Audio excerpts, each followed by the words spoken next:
Business session of March 15th, 2022 to order at 6:08 p.m. All council members are present. I'm sorry we're starting a few minutes late tonight. We had a busy, full business session that began at 3 p.m. and ran a little long. Welcome to all of our guests and visitors. We provide an opportunity for the public to address the council on any agenda item or during the hearing of visitors portion of the agenda.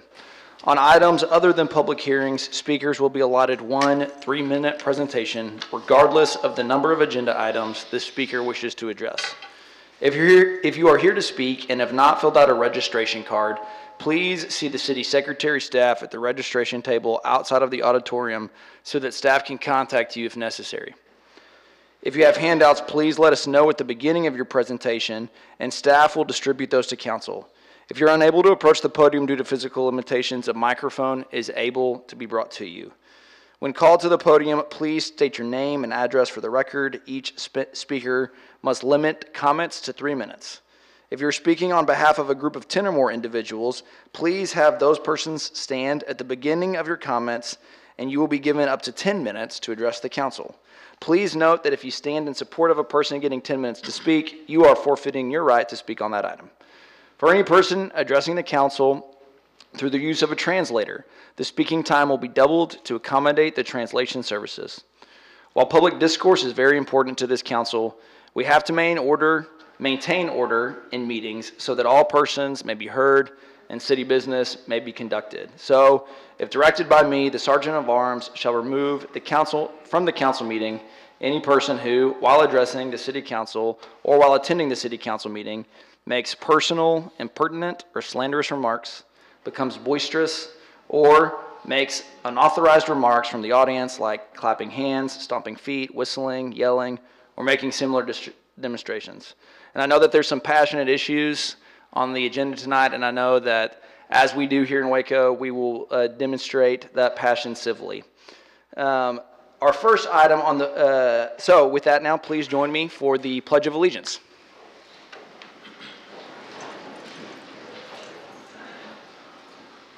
Pledge allegiance to the flag of the United States of America and to the republic for which it stands, one nation, under God, indivisible, with liberty and justice for all.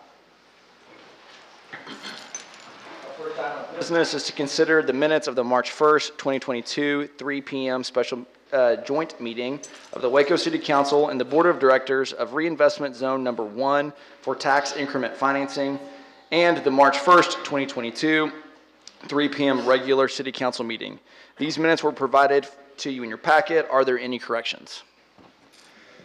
If no, those minutes will stand approved as submitted. And our first public hearing is Public Hearing 2022-156.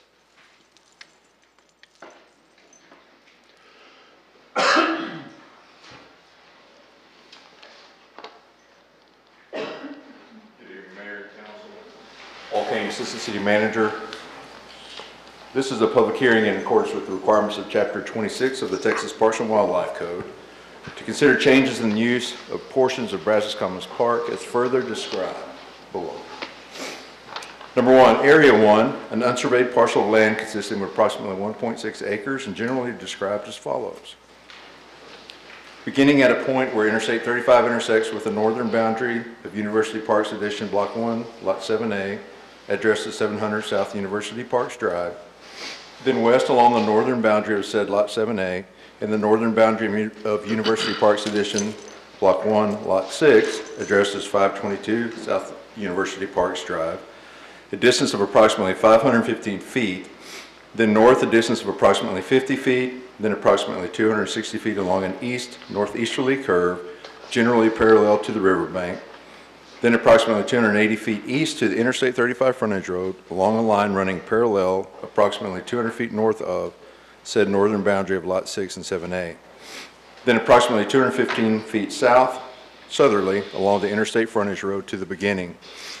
On this approximate 1.6 acres, the city proposes a change in use to allow for construction of a new facility with seating for at least 7,500 spectators for the Baylor men's and women's basketball programs. That will also provide limited community meeting space and entertainment and recreational opportunities while also serving as the anchor of an integrated mixed-use sports entertainment destination in the city's riverfront district, and facilitating reconstruction or improvement of the Riverwalk located along the Brazos River adjacent to this parcel. And Area 2 is an unsurveyed parcel of land consisting of approximately 2.6 acres of land located in the T.J. Chambers Survey, Abstract 7 in the city of Waco, McLennan County, Texas, and being out of Block 1 of the Waco Commons as held by the city of Waco under a deed dated June 10, 1850, and recorded in Volume B, page 37 of the deed records of McLennan County, Texas, more generally described as follows. Beginning at a point on the northern boundary of University Parks Edition, Block 1, Lot 6, address is 522 South University Parks Drive. Said point being approximately 515 feet west of the Interstate 35 frontage road, then west along a line a distance of approximately 430 feet, including crossing the City of Waco abandoned road, and along the northern boundary of the original Taylor and Beal survey, Block 33, lots 1 through 7. The north a distance of approximately 165 feet along the westernmost boundary of a parcel referred to as McLennan County Appraisal District Property ID number 168436. Then eastward a distance of approximately 595 feet along the northern boundary of number 168436, adjacent to the Brazos River. Then south a distance of approximately 90 feet to a point of beginning. On this approximate 2.6 acres of land, the city proposes a change in use to allow for restaurant, retail, and entertainment uses, and necessary parking and roadways in order to enhance recreational opportunities and facilitate the reconstruction improvement of the Riverwalk located along the Brazos River adjacent to the parcel. Chapter 26 of the Texas Parks and Wildlife Code requires this public hearing and findings that there is no feasible or prudent alternative to the use of the land and that the project includes planning to minimize harm to the public land. The change in use of areas 1 and 2 will increase tourism, facilitate reconstruction and improvement of the Riverwalk located along the Brazos River, and encourage and increase the usage and enjoyment of the park. The use of the parkland is for the use and the benefit of the city of Waco. The city of Waco posted notice of this public hearing at City Hall on February 11th, 2022. The notice of the public hearing was also published in the Waco Tribune Herald on February 14th, 20th, and 27th, and also on March 6th, 2022. That concludes staff's report on this, Mayor. And Paul, are there any questions for staff? We will open a public hearing. Is there anyone here to speak on this item? If not, we'll close the public hearing and I'll ask for a motion. I'll move for approval. Mayor and council, if you so choose to move for approval, or specific language is at your place. Sorry about that. I move for approval of this resolution based on finding that there is no feasible and prudent alternative to the use of the land, that the project includes planning to minimize harm to the parkland, and that the use of the parkland is for the use and the benefit of the city of Waco. Second. Any discussion? Please poll the council. Members Borderoot and Palmer are disqualified. On caller roll, Councilmember Bearfield, Yes. Rodriguez, Aye. Holmes, Meek, Yes. That motion carries. Move to public hearing 2022-157. I believe Kent George is going to be making this presentation.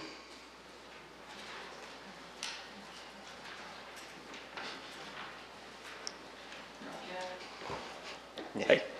Hello, good evening, Honorable Mayor and City Council.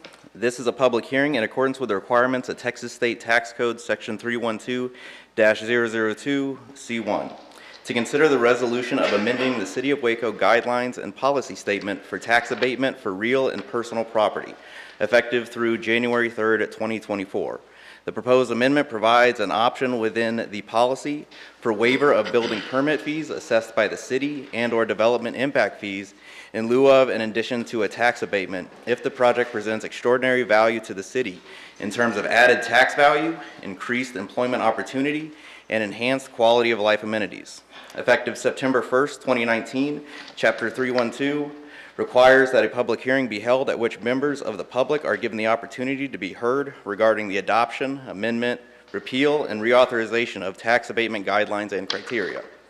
Section 312-002 of the tax code requires a 3/4 vote of city council to amend the tax abatement policy during the 2-year period following the reauthorization.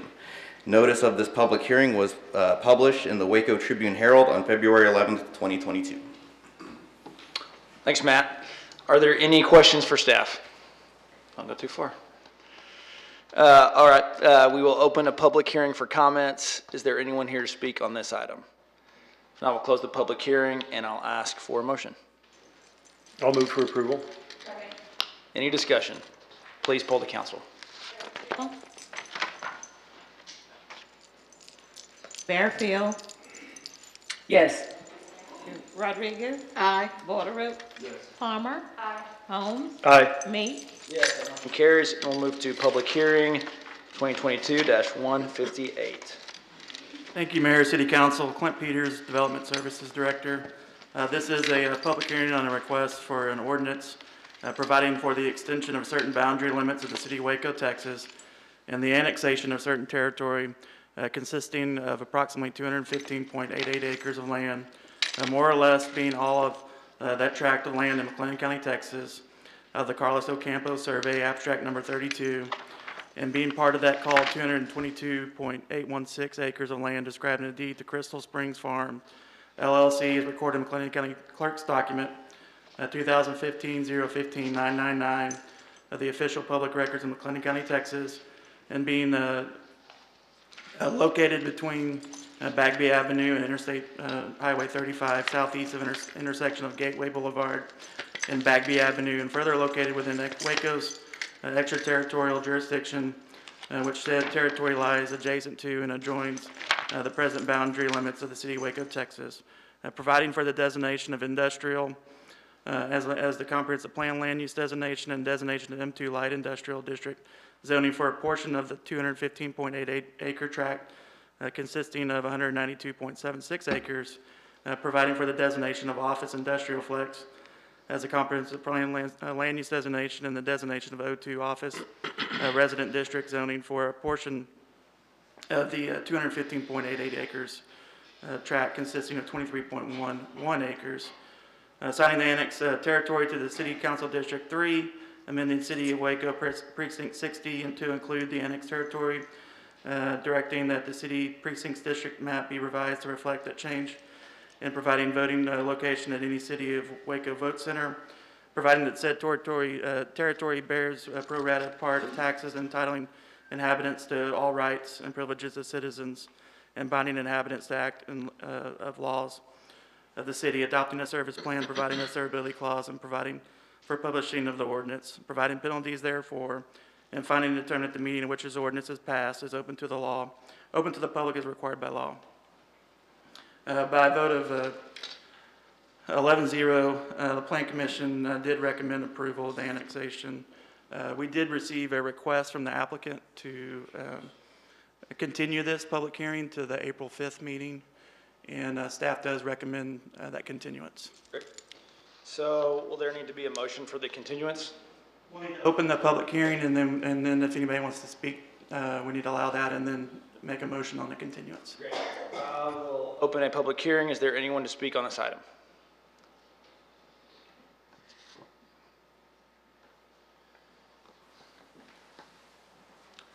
Good evening.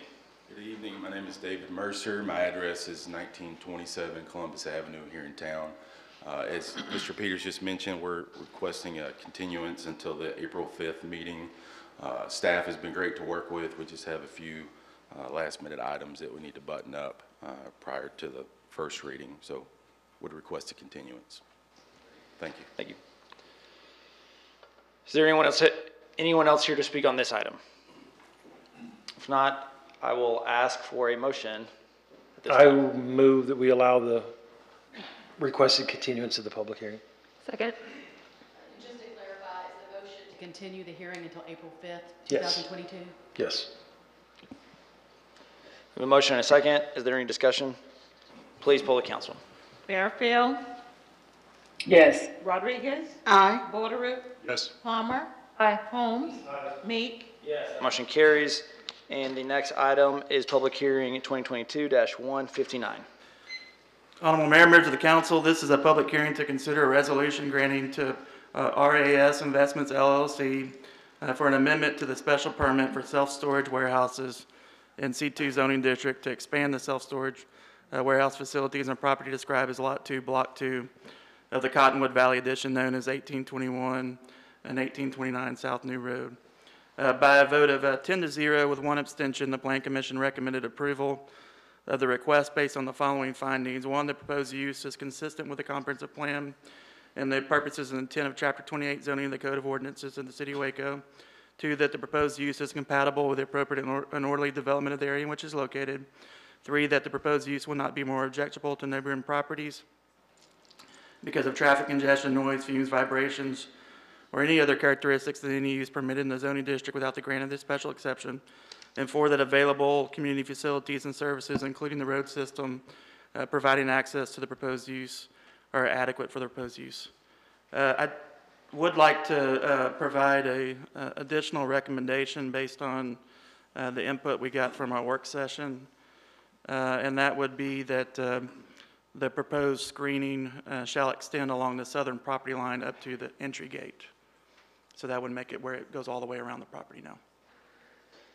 And, okay, are there any questions for staff? I have a question, obviously. The question I have, Clint, is in the current requirements, how dense is the, should I make a motion to, if I want the screening of vegetation to be dense and hardy, is that something that I need to amend my motion for? Yes, you can do that. It's got it labeled as a dense 3-foot on their plan. It's labeled as a 3-foot dense shrub row. And so we're just asking to extend that further down that property line so that you won't be able to see it from the street, from the road. Good. Okay, thank you. We will open a public hearing. Are there any other questions for staff? I'm sorry. We'll open a public hearing for comments on this item. Is there anyone here to speak on this one? If not, we'll close the public hearing, and I'll make a motion on this that we move for approval with the additions of fencing and vegetation screening on the southern boundary as described by Mr. Peters, that the vegetation screening be dense, and that to the extent any fences are removed, that they are replaced with wrought iron fencing around the perimeter of the property. Second. Any discussion? Please poll the council. Yes. Aye. Porteroo? Yes. Palmer? Aye. Holmes? Aye. Meek? Yes, that motion carries, and we'll move to public hearing 2022-160.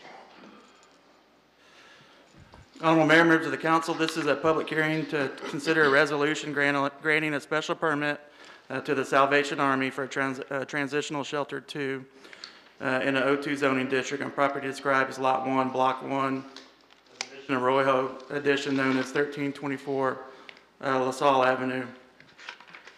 By a vote of 11-0, the Plan Commission recommended approval of the request based on the following findings. One, the proposed use is consistent with the comprehensive plan and the purposes and intent of Chapter 28 zoning of the Code of Ordinances of the City of Waco. Two, that the proposed use is compatible with the appropriate and orderly development of the area in which it is located.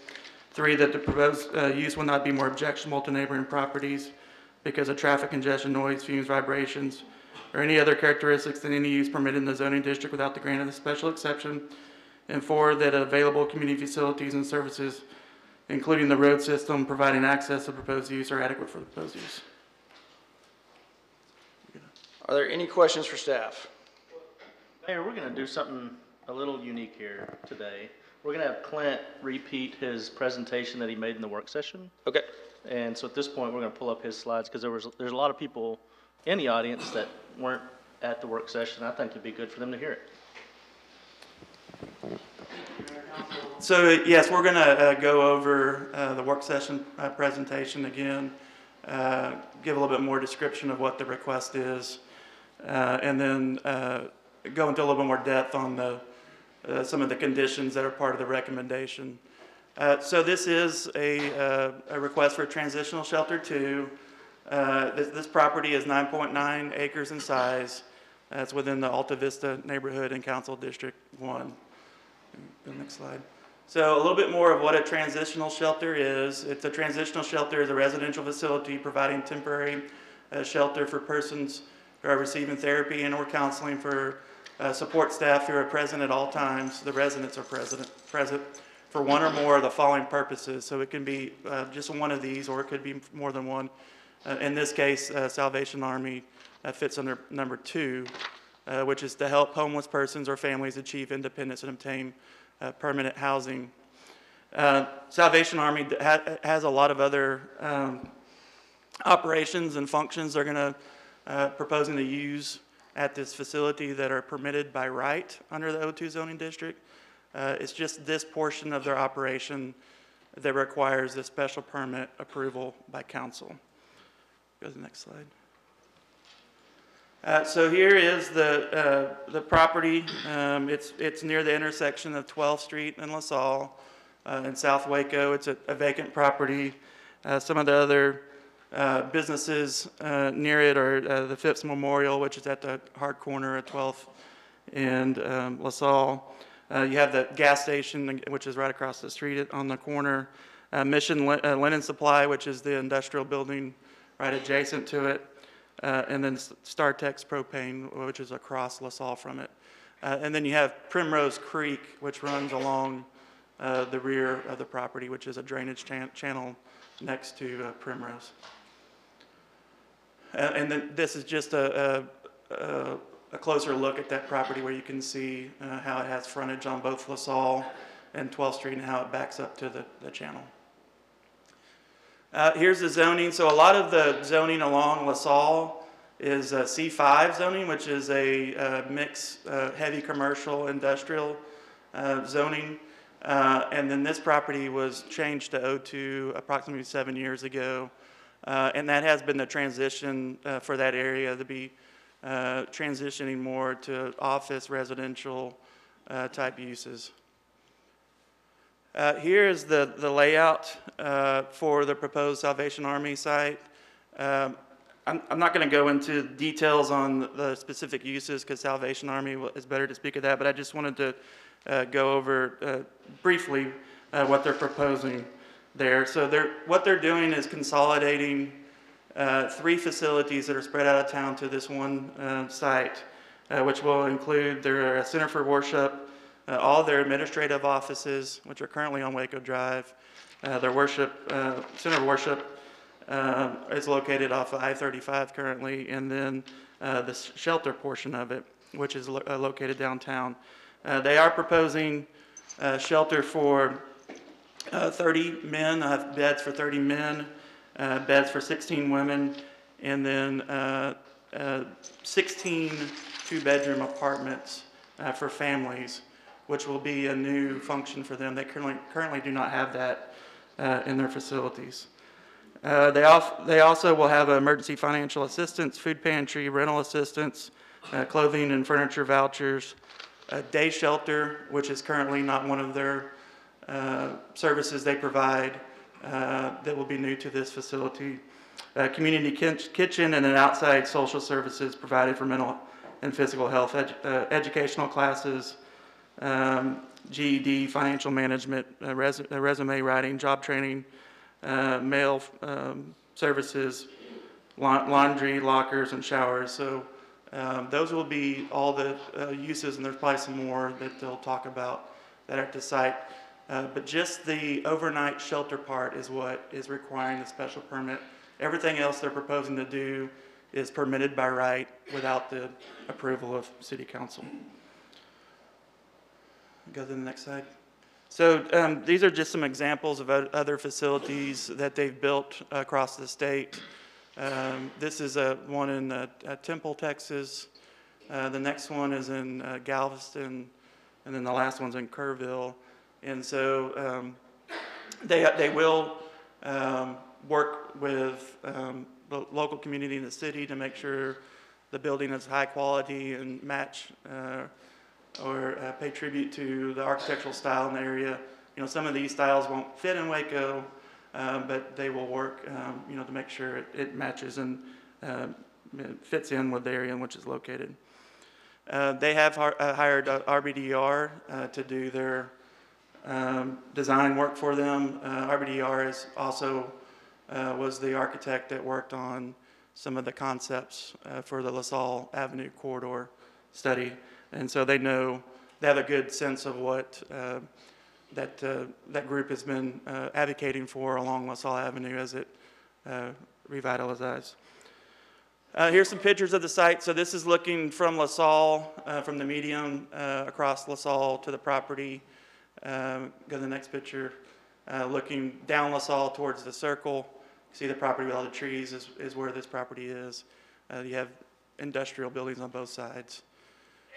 And then this is looking back towards University Parks to the north, down LaSalle, and the property would be on the right-hand side. And this is looking from 12th Street to the property to the north, and then looking down 12th Street to the south, so the property would be on the right-hand side. And then the next picture is looking to the north towards LaSalle Avenue. The property's on the left-hand side, and you can see where there's been some new residential development on the opposite side of 12th Street. As I mentioned, Plan Commission did recommend approval of the request.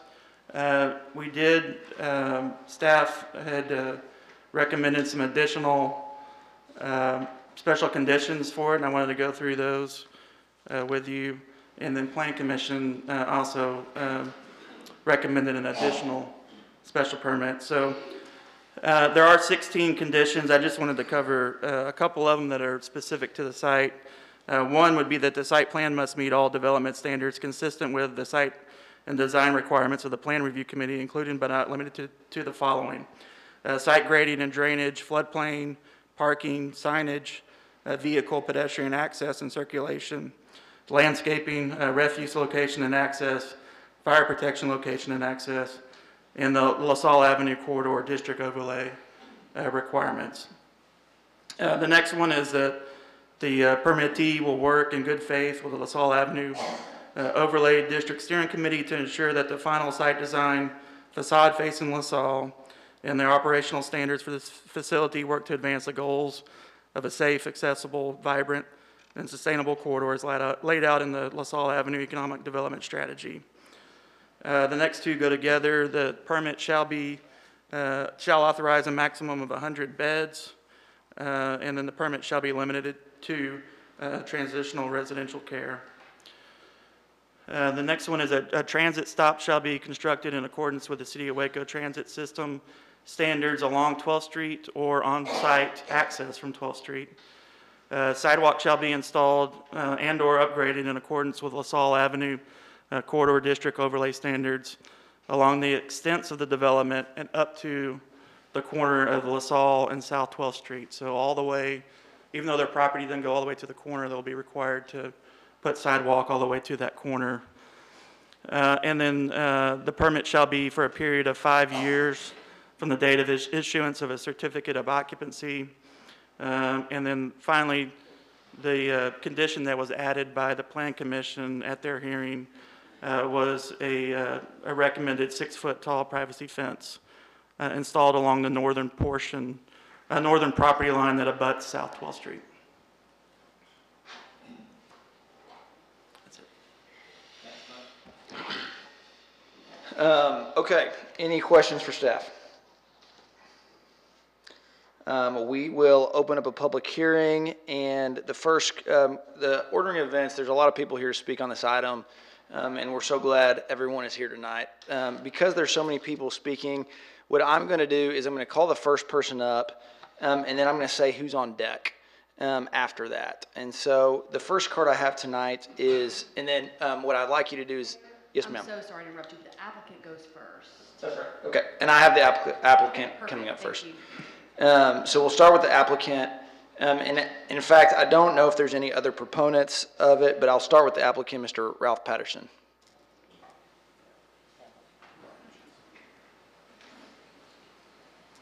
Good evening. Good evening, Mayor, Council. Actually, I'm Major Jim Taylor, Ralph Patterson, our Advisory Board Chairman, and we also have with us tonight some advisory board members, auxiliary members, some of our staff, some of our church members, and friends of the Army. If they could just stand, I'd appreciate it. So, whereas they may not be speaking this evening, I will be representing them. Thank you. Thank you.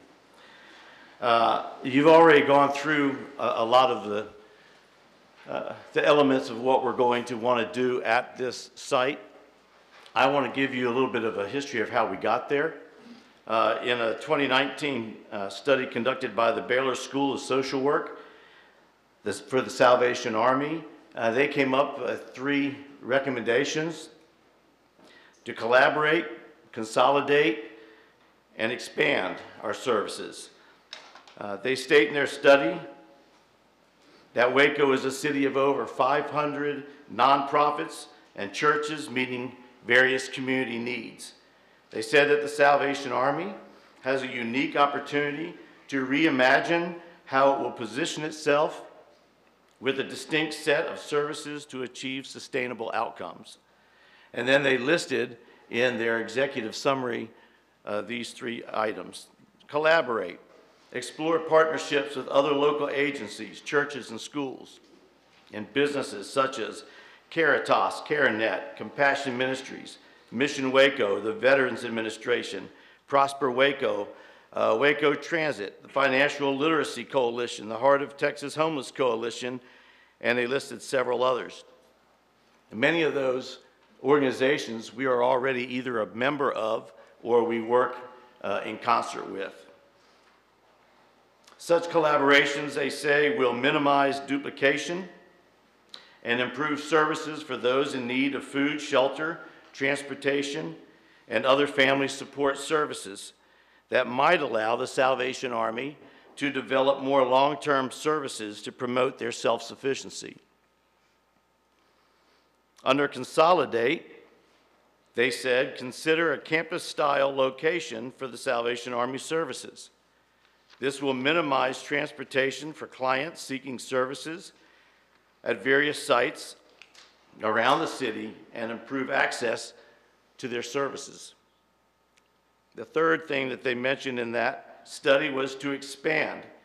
With this consolidation of programs and collaboration with community partners, the Salvation Army could consider adding to its current safety net model an impact framework. Intentional collaboration, they say, will also expose gaps in services that could be addressed by the Salvation Army. For example, a basic skills program to help clients with long-term goals and self-sufficiency. In response to this study, the Salvation Army conducted our own brief survey of partner agencies, some of the local leaders, board members, donors, and the like. Our hope was to determine what services that the Salvation Army offers are still valid and what gaps in service there might be. There are 2 gaps of services that were identified in that survey: emergency sheltering for women and children and families, and a day center for the homeless.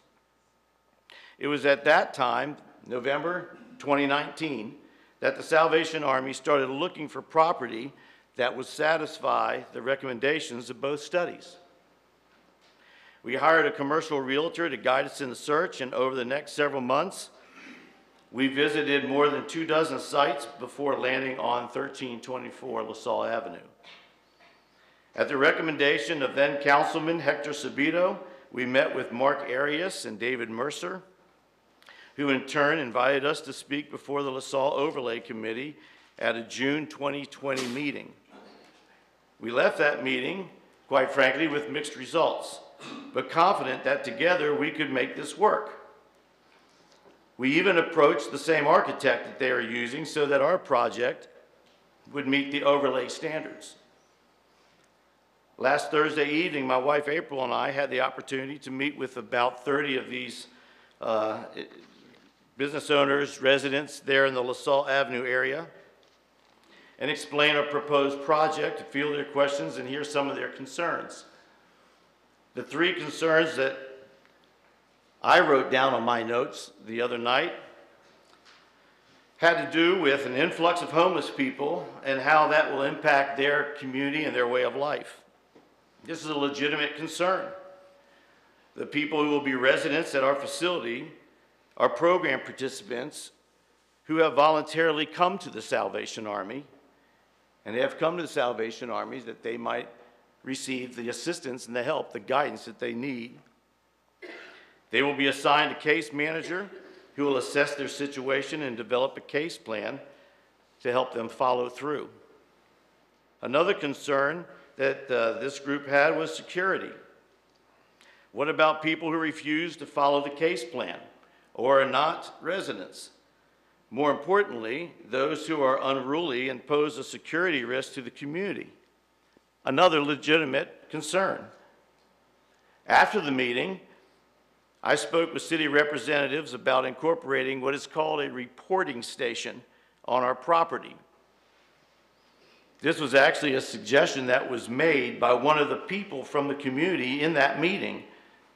I think they actually said a substation, but a reporting station is something that would fit more easily onto the property. This would give a faster response time for the police to the community if there was an issue, and help us with the 24/7 presence on our property. In one appointment that April and I were stationed, we were able to contract with off-duty police officers who then provided 24/7 coverage. And we would do that if the reporting station is not something that is viable. The third concern that I wrote down was inclusivity. Many in the room that night felt blindsided, quite frankly, by the newspaper's report of the Salvation Army's plans. Whereas I can't do anything about the past, I can promise, and I did promise, that we will seek out and consider community input as we move forward, such as the reporting station or the fence that the plan committee injected into our plans the last meeting. In closing, I want to share with you two very brief stories. I'm not going to use their real names, but Bill was an architect. Through some bad decisions on his part, he lost his job, he lost his home, even lost his marriage. He came to the Salvation Army in need of help. His case manager was able to help him regain his driver's license and other important papers so that he could begin getting his monthly retirement check and assist him with independent housing. Within 3 months, Bill was living independently again. Last October, Bill reconciled with his family, and he and his wife renewed their vows, and they are now residing together as a family in Waxahachie. Sharon and her 12-year-old daughter left a bad situation and spent several weeks last summer living in their car. They came to the Salvation Army asking for food. We were able to place them in one of our family rooms at Sally's house. We have 3 family rooms that are able to house homeless women and children, and those are the only rooms available in Waco. Within a short period of time, we were able to get her daughter enrolled in school, locate an apartment for them to occupy, and provide them with the basic furnishings that they needed from our family thrift store. I am happy to report that Sharon is now gainfully employed, and she is no longer in need of any of the Salvation Army's assistance. As you are aware, we only have those 3 family rooms. And that's why in our proposal, from our study, from the Baylor study, and from our connections with the Homeless Coalition and other community partners, we have decided that we need to increase that to 16 apartments so that we can help get these women and children out of their vehicles, out of couch surfing at somebody's house, into a stable environment with case management so that we might move them forward as we did with Bill and Sharon. Thank you for your time. Thanks, sir. Is there anyone else here who would like to speak in favor of this item? If not, then as I was saying a moment ago, the way this will go is I will call your name. You can come to the podium, and then I will also immediately call the person who's on deck, and they can go ahead and come up and be ready to go as well, so that we can not have to have the pause of people shuffling through the chairs to come up to the podium. So the first card I have is Carissa Garner, and after on deck will be Amy Wood.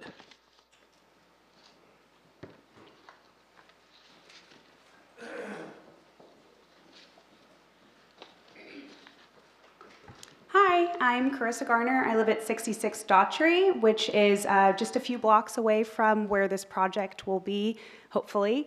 I'm here representing myself, although I do work closely with the Salvation Army on many projects through my work. I've been a resident here for over a decade. I went to Baylor. I frequent many businesses, some that probably are represented here today. And I just wanted to comment about all of this. I am very disheartened by some of the things that I've seen in the news, some of the comments by local businesses and some other community members. I would just like to, I guess, remind people that the issue that we are facing is of homelessness, not of people who are experiencing homelessness. Homelessness is something that a society creates. The people who are experiencing homelessness do not create that necessarily for themselves. They don't create a lack of resources for themselves. They don't create a lack of affordable housing. They don't create an opioid epidemic in our country that leads to a lot of homelessness. I just want to remind people that very few people in our community are doing the work to solve this issue and to face this crisis head on. The Salvation Army is a huge leader in this, not just here, but in the entire world. Halting this expansion and this relocation is only going to further create issues of homelessness in our community. The location, I understand, might be scary for some people who have maybe never interacted with somebody experiencing homelessness, but they're just people. They're people just like you and I. They're people that are trying to do what they can to provide a safe life for themselves.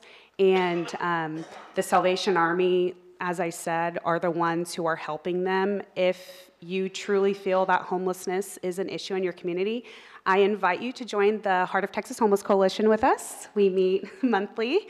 Otherwise, I say if there's somebody in your community willing to, I guess, champion and lead, to solve an issue, we let them, because we're not doing it, they are. So that's all I have to say. Thank you. Thank you. Next up, we have Ms. Wood, and then on deck, we have Terry Williams. And I am representing a group tonight of 10, so I can speak for 10. Yes, if you please stand. If everyone can stand 10 or people. raise their hand in the back. Thank you all. My name is Amy Phipps Wood, and I'm currently a manager at Phipps Memorial on the corner of 12th Street and LaSalle Avenue. Before working at my family's business, I was a social worker for MHMR in Waco for several years. My husband was a social worker there as well for over a decade. We both have firsthand experience with homelessness and with the population that the Salvation Army is wanting to move from downtown Waco to the LaSalle corridor. While I admire the mission of the Salvation Army, I'm also acutely aware of the ugly realities that is associated with the community they serve. We have had a knife pulled on us, been threatened with dirty needles contaminated with HIV, been bitten by individuals infected with hepatitis, all while trying to help them get their lives back on track. The Salvation Army touts the services they provide to individuals seeking their help, and they do good work for many people. But there is a group of individuals who seeks help from the Salvation Army and have no interest in truly helping themselves. They might just need a meal or a place to crash for the night before moving along. And it is this group that we are worried about. According to the Salvation Army's representative who met with us last week, they do an eye screen upon admittance to determine if the individual has been using drugs or alcohol. This is subjective and unreliable. And they admit that there is no screen performed for mental illness unless the individual is in an active state of psychosis. The Salvation Army representative also stated that they are not in the business of controlling people, so everyone is free to come and go as they wish. These policies will put the residents and businesses along the LaSalle corridor directly in harm's way. People coming and going all day and all night, people wanting food, money, and shelter when they get tired of the Salvation Army's rules. I know because I've had to step in as a case manager when the Salvation Army turned them aside. How is the city going to keep our homes, businesses, customers, employees, and families safe from those who don't meet the Salvation Army's criteria for admittance or who decide on their own that they don't want their services? Will the city reimburse us for additional security costs? Will the city pay for any damaged or stolen items on our property? Will the city assume responsibility if an assault or crime occurs on our property due to the Salvation Army's clientele? If I'm being raped or have a knife to my throat, am I supposed to ask for a timeout and run to the reporting station down at the Salvation Army? I'm also concerned with the fact that the city negotiated this transaction with the Salvation Army without input from the LaSalle community. I spent 2 days walking from business to business, from Phipps Memorial down to the Farrell Center and back. No one was aware that the city had already negotiated this deal, and every person I spoke to was against it, and they were insulted that a group known as the LaSalle Steering Committee was acting as their voice to the city. Susan Richards walked LaSalle Avenue from StarTex Propane down to the Circle and back again and experienced the exact same reactions.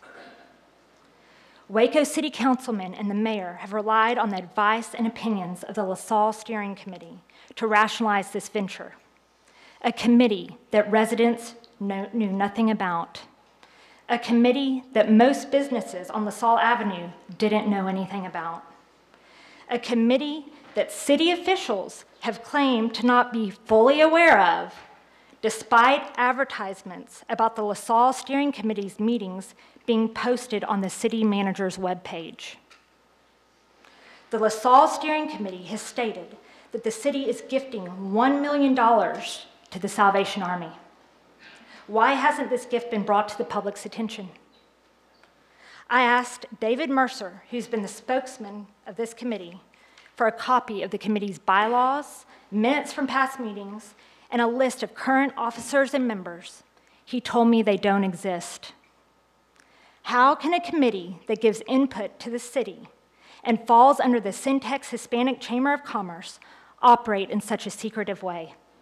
And more importantly, why are city officials giving so much credence to what they have to say about what occupants on and around LaSalle Avenue actually want? This is a sham. It reeks of corruption and backdoor deals. It has been fast-tracked through. We want transparency about the Salvation Army's move. We want to know why this move was authorized without notifying businesses and individuals in the area. We want to know if anyone on the LaSalle Steering Committee has had their votes bought with the promise of future land or business deals from the city. We want to see the paper trail of how this transaction transpired. Each one of you have constituents who will be negatively affected by this move, whether they live, work, or own a business in or on LaSalle. And yet none of you would take the time to meet with us, despite our request. You spent taxpayer money without taxpayer knowledge. We do not want a transitional shelter, and we do not want the Salvation Army on LaSalle Avenue. Thank you. Next up, we have Terry Williams, followed by Susan Richards. Good evening, council. Appreciate the opportunity to talk. My name is Terry Williams. I live at 3421 Lisbon, and we have a family business at 2115 South 3rd Street. I'm also president of the Alta Vista Neighborhood Association, and will be speaking tonight on behalf of our association. And we want to be clear, we appreciate everything that the Salvation Army does. They do a lot of good work. We know that, realize that. The clientele they serve need their services, but we just don't want it in our neighborhood. We know what goes on down where they're at, talk to numerous businesses. Whether there are people down there are all Salvation Army people or not, I don't know. I know they have numerous calls for police service down there. We know that they have a lot of loitering around businesses, panhandling, indecency to citizens in the area, trespassing, theft, and or burglary, and drug and alcohol abuse, which I realize those constitute a lot of homeless people. Not all homeless people are that way, but a number of them are. And you're moving it from downtown where it's at, where they're kind of close to the services that they need. But you got Live Oak, Magnolia, the Baylor Pavilion, and hundreds of millions of dollars of improvements going on right in that same area. And it just seems like they're just, I know maybe they've been talking about this for 2 years, but most of us have only heard about this in the last 3 weeks. So we feel like the city did a poor job of communicating, and perhaps the Salvation Army, and the LaSalle Corridor Committee. We would like to know maybe have a conversation on what else was considered. What was the reasoning behind picking these locations? Who was in the conversation? Who made the decisions?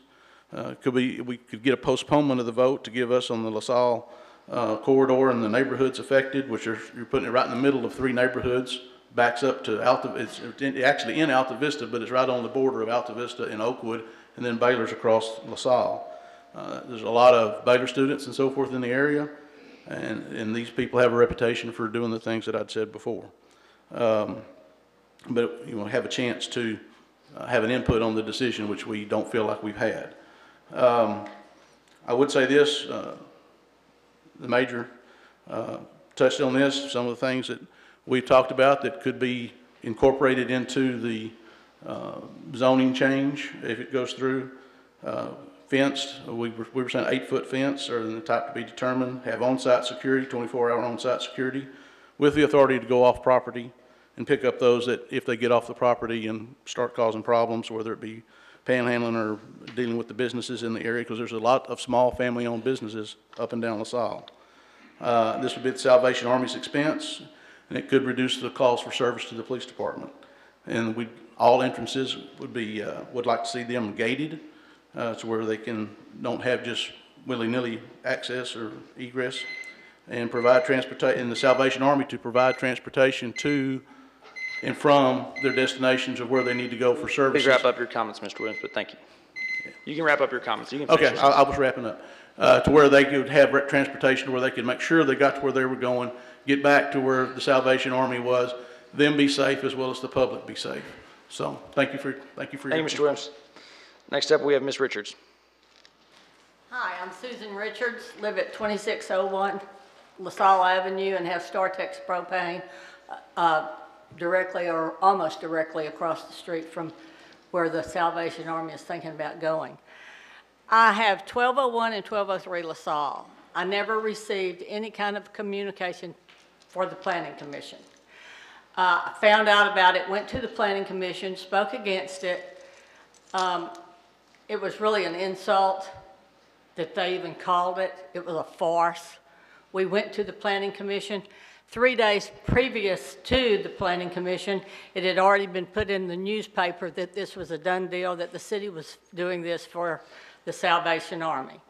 I don't know when the city started buying property to give to a Salvation Army or to issue some sort of gifting to them. They spent $40,000 to check out the land. This was all taxpayers' money. I understand from the meeting the other night that the council approved this purchase. I don't know whether y'all approved it with the understanding that the Salvation Army was going there or not. I'm just so upset about the way that this whole thing has been handled. They worked on it for 18 months. Not one neighborhood association was approached on it. None of the people surrounding the area were approached on it. Most all of the businesses were not approached on it. The LaSalle Steering Committee worked with them on it, which is, I think, maybe the David Mercer Steering Committee. I'm not sure. But I had Dave Dickinson, my attorney. He had an open records request for any communication that the city has had with the Salvation Army or with the LaSalle Steering Committee. We have received none of that information. Let me see the girl's name who said they did not even know, who got back with my attorney. They didn't know who the LaSalle Steering Committee was, and we would have to get names and everything to find that information. I think this has just been swept under the table. I think that there's been no respect shown for the neighbors in our area. The businesses, we at least have a bigger voice than just the people that are living in the homes around there, and the students. It's hard for them to get that information. I called the Alta Vista Neighborhood Association. I called the Baylor Neighborhood Association. None of them had been approached. And I really just can't believe the way this is being handled. I really think y'all need to give us an extension, maybe visit this again at your next council meeting. You know, people always laugh and say, you know, it's easy. It's easy to ask for forgiveness instead of permission. And I feel like this is exactly how this situation has been handled. And I'm very disturbed with it, and I'm very disappointed in anybody in the city who has helped partake in this. Thank you, Ms. Richards. Next, we have Ms. Lozano. And on deck, we have Tom Wolf. Sorry about that.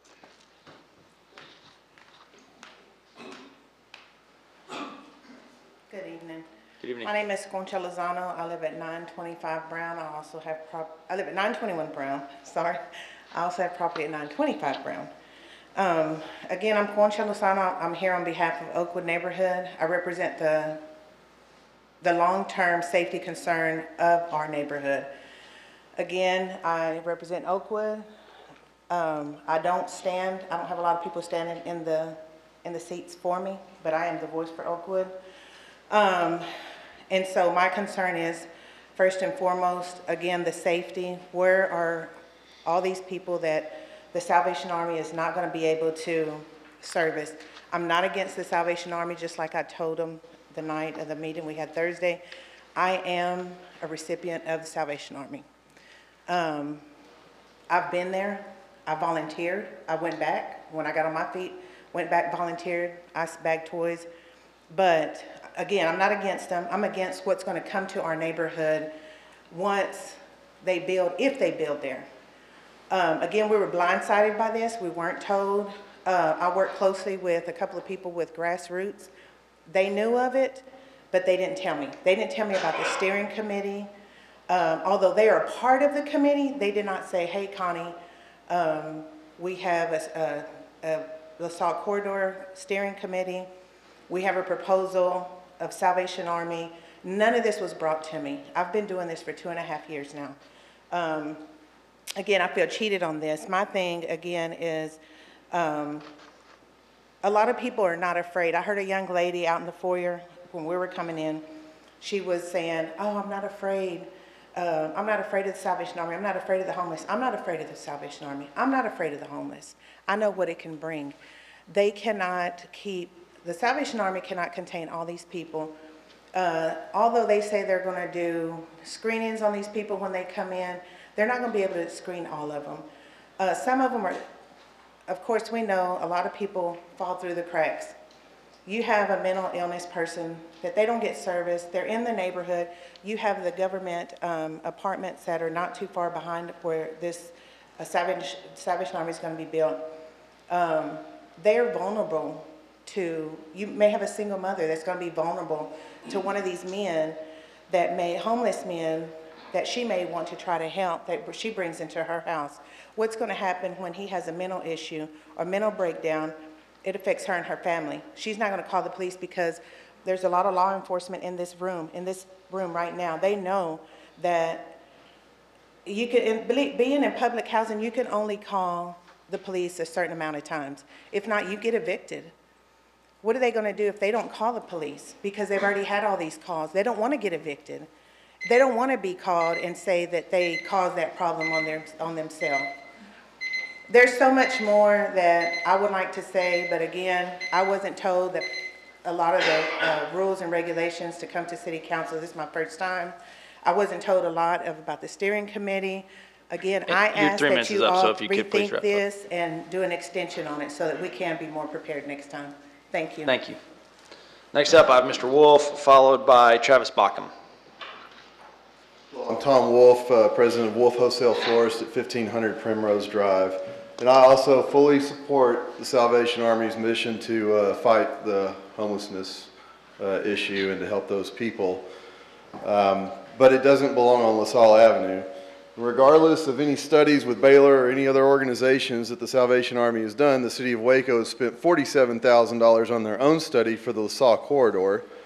And they came up with the purpose of the corridor, which states on the city's website, is to preserve and enhance a business district that is rich in heritage, historic architecture, business activity, and significance as both a destination and a connector. It further aims to guide LaSalle's development into an area that serves both nearby neighborhoods and neighboring institutions, both Waco residents and visitors, and both vehicular and pedestrian travelers. We have the LaSalle Steering Committee, which, as Mrs. Woods stated, for many reasons, I think should be basically considered illegitimate. It should be disbanded until the city has a chance to restructure the committee. It's been appointed by the Hispanic Chamber of Commerce, and you're not even allowed to be on it unless you're a member of the Hispanic Chamber of Commerce. And also, their support of this project is completely contradictory to the purpose of the LaSalle corridor as stated by the city. Also, the Planning Commission's findings are flawed. Number two, the proposed use is compatible with the appropriate and orderly development of the area in which it's located. I mean, that's just clearly contradictory. That's common sense. Number three, the proposed use would not be more objectionable to neighboring properties for many reasons, including other characteristics. The other characteristics is the type of people walking around LaSalle. You're talking about mentally disabled people and people with drug addiction problems, okay? That is completely objectionable to all of the neighboring businesses and the neighborhoods. I want to mention that the LaSalle corridor has been designated an economic development area by the city of Waco, just like downtown. So you're effectively just moving, you want to get it out of downtown. I understand. It's a detriment to businesses downtown. Well, it's going to be a detriment to the businesses in the next economic development area that you put it in. It should be placed outside of an economic development area. It should also be placed closer to all of the organizations that y'all collaborate with. You know, I know that you're going to have a bus running, but many of these people miss the bus. Most of them are on foot. We don't have adequate sidewalks running from downtown to LaSalle. LaSalle's a 7-lane corridor. You have to have elevated pedestrian bridges to accommodate these people. And, you know, it's just not fair and equitable to the homeless at all. It's certainly not fair and equitable to the businesses. The city did not notify anybody outside of the 200-foot zone around the property, and I'll wrap this up. This is basically just a railroad job, and I know Councilwoman Barfield was enthusiastic at the town hall meeting about the LaSalle corridor last year, and I just feel that any vote in favor of this transitional shelter permit by the city would be completely hypocritical on any officials, for any official to make. Thank you very much. Thank you, Mr. Wolf. Next we have Mr. Bockham, and followed by that, I have Braden Jones. Hi, my name is Travis Balcom, and I'm the owner of 1025 Oakwood, 1029 Oakwood, 1104 Oakwood, 1108 Oakwood, 1112 Oakwood, and 1118 Oakwood Avenue, all within 500 feet of the proposed site for this transition shelter. I am against this development, and here are a few reasons why. The area surrounding this location is just now in its infancy on redeveloping, and this will surely stop the momentum of development and desire for living in this area. As we have learned from the downtown location of the Salvation Army, this proposed location will ultimately create vagrants, loiters, create littering pileups, use up city resources in the area, and increase the potential for criminality through drug use, larceny, and arson, as we learned a few years ago under the 17th Street Bridge. Statistically speaking, the Salvation Army ministers to those with mental handicaps, drug abuse, and past criminal histories, and allowing that type of person so close to young female Baylor students is careless, and I certainly wouldn't want any of my 3 daughters close to something of that nature. Lastly, the property is zoned O2 and is almost 10 acres, as we've already discussed tonight. Zoning guidelines state that up to 400 residential units can be built on that site. Agreeing to this transitional shelter would be in great conflict to all of the city's proposed efforts of offering affordability and availability of residential housing. There are plenty of safer, less invasive locations for the Salvation Army to put another transitional shelter at. This isn't the correct spot for all of the reasons I stated above. Thank you. Thank you. Next we have Braden Jones, followed by Sharon Wells. Hello, I'm Braden Jones. I own a property at 863 Surrey Ridge Road, but I also own the 1500 LaSalle block as well as the 1500B block of one of my rental properties. But my growing concern is, like I say, the idea of everything coming with it. It's not that we're against the Salvation Army, but as somebody within a block and a half who homeschools and has 4 kids with me at my business, most of the time, the growing concern of the homelessness that brings with it, because of the few times that we've had over the last 7 years of me owning the business, it has been, you know, at the bottom of most priority lists when I've had actually other times where I had to pull a gun on a gentleman who was really threatening, and then I called the officer. It took over, I mean, like an hour and a half for somebody to actually show up. Luckily, I had a friend of mine that was Officer Cantu, was the constable from East Lista Hall, which I knew his personal number, so I was able to call him, who came on site and actually pulled a gun on the gentleman because of how he was acting. So the growing concern on our part is, again, that I'm going to be there with my children and or business, and like say, where do the others go? I mean, the 16, that's great for them. The other homeless that come in and out, there is going to be overflow, that there's no arguing about that. It's not going to benefit everybody on the whole LaSalle strip.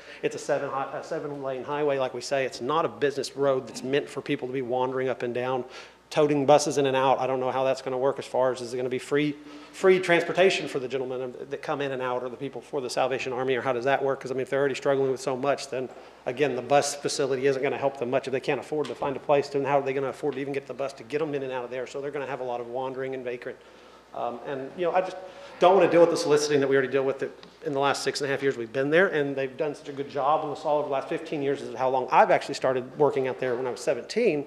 But they've done such a good job over the last 15 years that we've cleaned up LaSalle, and it's actually turning into a decent area. And we were excited about that when we sat down with the LaSalle committee a couple of years ago, and that was the pitch when the city of Waco has spent $40,000+ on the Beautify LaSalle corridor idea. And then now to come with this is just blindsided all of us as a business owner, as a young business owner who started out from, I actually started my first business at 12 years old and have been in the business world since then. I'm just like I say, it's a very sad way to see how everything's kind of been blindsided on the actual people that will be will be immediately have the impact of this place. So I say the Salvation Army is a great facility, but again, LaSalle is just not the right place for it. It's just not a safety issue for everybody, that I don't think the pros will outweigh what cons will have in the long run, because I know 100% the Salvation Army does a great thing, but what are they going to do? I know they're not going to let the ones that don't work for their facility just kind of camp outside their place. Well, I've got an empty lot that I'm trying to purchase beside me, which is the 1400 block right beside my business, which I have now a couple of handful of homeless people that I have to deal with, that I try to kind of not run off, but I mean, I hate to say it, but they've pooped on the side of my building, they bust out windows. I mean, it's just the more growing concern if we bring something of that nature that's going to bring, like the Field of Dreams. If you're going to build it, they're going to come. I mean, they can't take care of everybody, which I understand, but they do a great job. But I grew up the fifth of 9 kids, and my mom always ran a clothes pantry out of the house, and we've helped many houses, many people that lost lots of stuff. So, I mean, I do my fair share of helping with the homeless. Me and my siblings, we still pack bags and pass out to the homeless every year. So, as I say, just the growing concern of what we'll bring with it just won't benefit LaSalle in the long run, in my opinion. Thank you, Mr. Jones. Next, we have Mrs. Wells, and on deck, I have Joe Phipps Sr. Thank you for letting us speak what we're really feeling. I have a business called Riverside Relics at 1105 LaSalle, and it's closed a couple days of the week, so I'm only open Thursday, Friday, and Saturday. I've got a big area behind me with a big fence and plenty of areas for people to hang out. I rely on this business as my sole source of income, and I'm the only one that works there because I really can't afford right now to have staff. So I'm there from 10 to 5 by myself, and I just don't feel like it's safe. I mean, I agree, there's a place for the Salvation Army, and I love what you guys do, but along with not being able to contain everyone that comes there, or the ones that come and don't really want to stay, they're going to end up hanging out at my business. And I can't be there by myself and have two of them walk in, and I'm at the front and they're at the back. I just don't see if there's going to be more security for me. Who do I call? And if they've got a mental issue, it's my word against theirs. And guess who's going to win? Because they always do, because they have a mental issue. So I'm going to keep it short and sweet. Just please don't move it on to LaSalle. I mean, y'all promised that LaSalle was going to come back and be a great place for businesses. There's a lot of small businesses. We've already survived. I've been there 6 years, and we've survived so much. Don't put us out of business. Thank you, Ms. Wells. Next, we have Joe Phipps Sr., and then on deck, we have Joe Phipps Jr. I'm Joe Phipps Sr. I live at 4825 Pecan Terrace. I'm owner of Phipps Memorial. The angle I was trying to go for is that I'm 82 years old, and in my day, the land that you're talking about was a junkyard for cars. Whenever I basically messed up I had a 40 Chevrolet that I drove around, and basically when I would mess it up, I would go over there to get parts off of old cars that had been in accidents, and that had been a junkyard for cars for many, many, many, many years. Across the street, over where the restaurants are, the little food court is, that was a junkyard for cars for many, many, many years. I don't understand how, with battery acid, gasoline, oil leakage, all the different pollutions that come out of a junkyard car, how you could get an environmental study that is safe for mental people and for people with bad health to survive. I don't think I could get a good environmental study. Y'all paid $40,000 for some sort of a study of LaSalle to be able to purchase the land. Did you purchase the land knowing that you had chemical problems in the land? And are you attempting to sell land that's been polluted with chemicals to a third party? We'd like to know this answer. I'd like to see your environmental study that you did where they say it was a safe piece of property, when it for many, many, many years was a junkyard. The second thing I'd like to know, if somebody was homeless and they came down, and if they were not allowed to go in to eat food for their visual inspection, and if they're sitting around on one of my monuments, and if they tump it over, and if they get hurt, who is going to be responsible for the lawsuit? The city? We had a like situation over at Oak Crest, and they were sued for $1 million. Did you hear that figure? Are y'all going to take on the responsibility of your homeless that you're sucking into that area? And they may or may not be able to be allowed to go in, and they dump one of our stones over, and they get hurt. Who's going to be responsible? Plus, who's going to pay for the stone they broke? Are y'all going to take up that responsibility? And there's, for the area, we had worked for many, many years trying to clean up the LaSalle corridor, which would be a safe place from Baylor down on the thing, walking over to the Magnolia table. and it was going to be a clean, safe area that we can You can maintain. just finish your thoughts, your time. Did your I time run is my up. time? Yes, sir. Sorry, I don't hear You it. did, yes, sir, you did run your time. If you could just wrap But up you your understand thoughts. my 3 problems. Yes, sir. Thank you. Thank you, sir. Next, we have Joe Phipps Jr., and on deck, we have Victor Lopez. Hi, I'm Joe Phipps Jr. I live at 13 Castle Bluff Court. I have been a property manager of University Rentals, which is apartments out at Baylor since 1983. I went to Baylor, 79. I've lived down there in that area for 30 years. I have 2 sisters who work at Phipps Memorial. We went a year or 2 ago where we went to a meeting and where they were talking about beautifying LaSalle Avenue and everything. And some of us were worried about the floodplain. And we were saying, well, what are y'all going to address? How are you going to address that and everything? And the city official said, well, our priority right now is where we're trying to get the arena and stuff. So I said, I understand. I just find it kind of a coincidence the same day that you're passing the arena, you're passing a thing where you're transferring the homeless shelter, which is on between 3rd and 4th Street, between Webster and Clay, over to LaSalle Avenue and stuff. The first time everybody found out about this that worked over there was basically the newspaper. And y'all all, elections are coming up, and y'all all talking about transparency and everything. In this case, it didn't happen and stuff. We went to the planning thing, and it was already passed. They said, well, we'll have a meeting for you and stuff. So we go to a meeting. The city manager was there, but it basically is, hey, this is already passed. These are your options. You kind of felt like a Ukrainian when the Russians take over a town, as far as that goes. And that's how we felt as far as that goes. It's going to happen. These are your options. When you look at, the Salvation Army does a great job, a wonderful job. They help families, but for every time that happens, I remember reading the story of a UT student getting stabbed to death walking through the UT campus in Austin a couple years ago and stuff. And there are, from Sharon to Amy to Donna Woods, my sister, who's in bookkeeping at Phipps, to the staff at StarTex Propane, which is all women, to Wolf Nursery, which is all women and stuff. And these women get here early in the morning, and in some cases on bookkeeping, they leave late at night. And you're going to be walking out by yourself after you close the shop, and it's going to be dangerous and stuff. And you're saying there's no protection. I talked to someone who was down at UT, and they were living in an apartment for the first year. And I asked them, how's it going down there? They said, well, it was going great, but they changed ownership, and now it's horrible. And I said, what happened? They said, they no longer provide on-site security. So now the homeless sleep in the lobby, and we're worried about our safety just going to our apartment.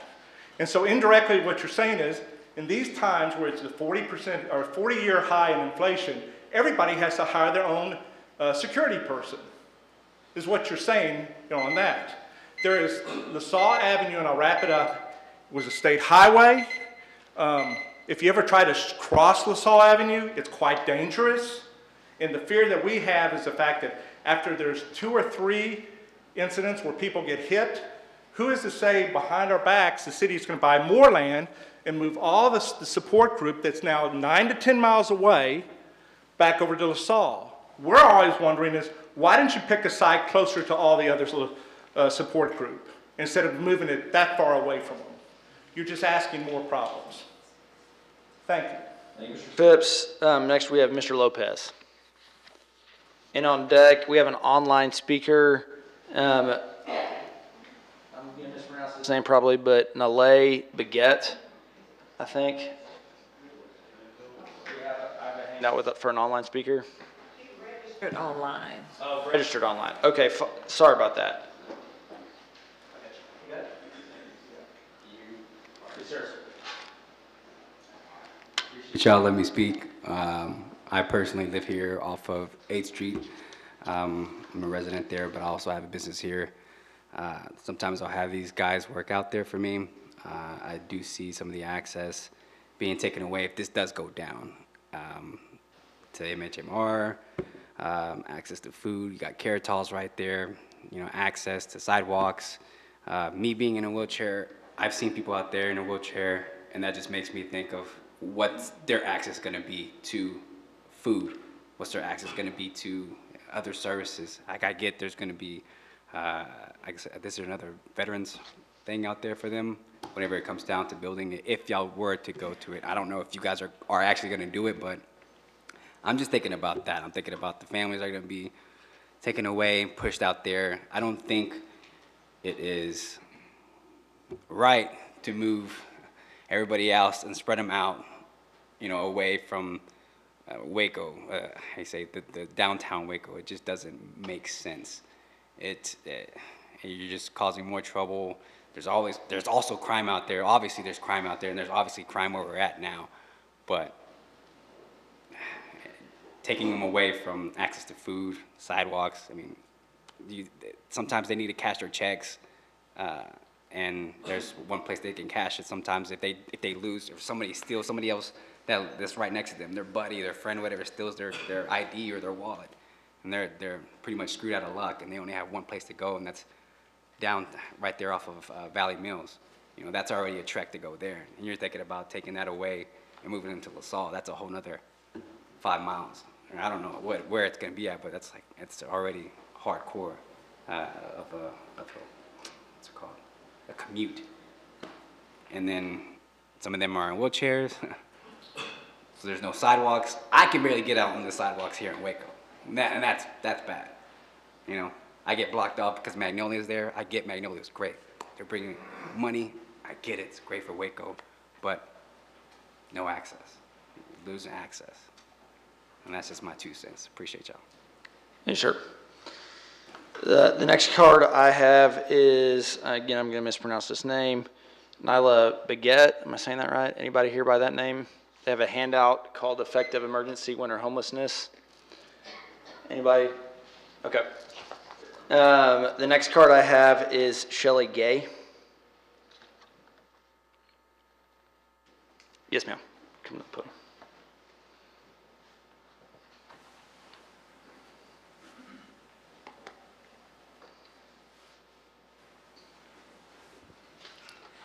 Mr. Mayor, ladies and gentlemen of the council, I appreciate you letting me speak this afternoon. I'm new to Waco. I've lived here 6 months, and I came here to open a business that's located now on Austin Avenue. But for the first 90 days that I lived here, I lived in the Phoenix building, a 22,000 square foot building that's directly across from the Salvation Army. There's no fence that separates us. I live by myself. I also rented from my landlords the garage directly at the bottom of the Phoenix building to start preparing for my business. I import European antiques from all over the world. And as they were coming in on containers, I needed a place to send them to the spa and also just clean them. So the garage door was up. I'm living across the street from the Salvation Army by myself. I work all hours at night. I understand the concerns that the people who have spoken opposition have. However, I want to, in my experience of living there in July until the middle of October, I had no problems with anyone approaching me. I was not afraid at night to walk at 10 o'clock at night sometimes, to walk from the garage across a poorly lit parking lot to the other side of the building, up the stairs where I lived completely alone. I didn't have anyone pull a gun on me. I didn't have anyone approach me inappropriately. I didn't feel that my life was in danger, nor did I feel at any time that I lived there that I was that physically I could have been assaulted. I know the people that run this organization. They keep a tight ship on what they do over there. They do it for the good of the people. And before I had this business opportunity to come here, there was a period in my life 7 years ago where I happened to be homeless. I'm not a drug addict. I'm not a criminal. I don't have mental issues. I was just in a situation where for about 8 months I didn't have a place to live. Please approve this. This is good for the community, it is good for the homeless people, and it's good for women and children to have a place to live together, to rebuild their lives just like I did. Please consider that. Thank you. Thank you. That was all the cards I have. Is there anyone else here to speak on this item? We have an opportunity for the applicant, that would be Major Taylor, to provide a rebuttal if you'd like to, although you're not obligated to. Nope, okay. With that, I will close the public hearing and I will ask for a motion. I'll move for approval, subject to the special provisions and conditions recommended by staff. Second. Any discussion? Yeah, I'll kickstart us off. I really appreciate every person that has come here today. I know everybody is busy as you are tending to your businesses and to all of the things that make up a full life in Waco, and the 6 of us and our city staff truly value community input. And as you heard tonight, there are a multiplicity of values and priorities and experiences, and I know that I speak for all of us when I say that we're really thoughtfully trying to weigh each of these things. And I'm a licensed social worker, and as I sit up here and I've prioritized housing every meeting, I see that this is a really important, needed service for our community. I've lived in Waco for the good part of the last decade, and in every meeting that I'm in with housing partners and nonprofit partners, we talk about the number of families in Waco ISD that are experiencing homelessness and the way that that detrimentally impacts students' academic success and their mental health. And students' mental health and adults' mental health are so compromised right now during the stresses of COVID-19. We talked a lot tonight about mental health, and 1 in 4 Americans have a diagnosed mental health condition. I, sitting up here as a council member, experience PTSD and depression, and yet I take things in order to be able to show up as my fullest, best self. I think sometimes it's easy to think that homelessness is so far away, but most of us are only 1 or 2 bad situations away from potentially experiencing homelessness, whether that's an unexpected medical bill, losing a job, experiencing domestic violence in your home. And we all want to see Waco thrive. We want her to be a place where small business owners want to be and they feel safe. We want to see our families thrive. We want people to be attracted to our community, and one of the ways that we do that is by taking really thoughtful, good care of our most vulnerable residents. So for all of those reasons, particularly because of the identified need that this is meeting, backed by data, backed by research, I will be voting in support of this. But I want it to be known that I truly do appreciate each one of you coming out, and we will continue to invest in the corridor. We will continue to do so through the TIF, through the study that we conducted. We want you to thrive because that means we thrive and our businesses thrive. But yeah, just in hearing each of the elements tonight, I feel like this, in weighing so many things, this is providing for the greater good for our community.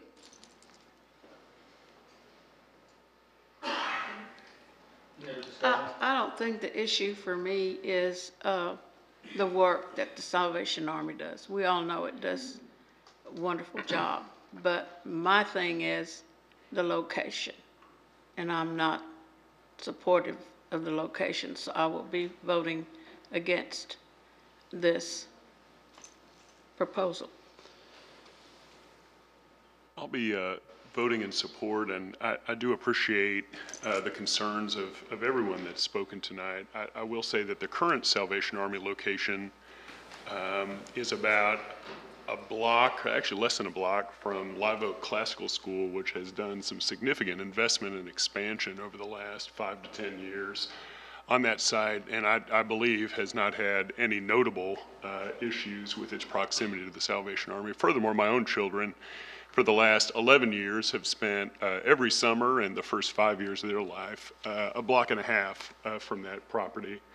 And we have not heard anything from the First Baptist folks there. Furthermore, we have the most high-end hotel that moved in next door to that current facility and has prospered during that time, as have other high-end student facilities and student apartments. So I do understand, the fear of bringing folks that are in homelessness into your business corridor, but from the experience on its current location, I just don't see that substantiated. Any other comments? Mayor, Ma'am.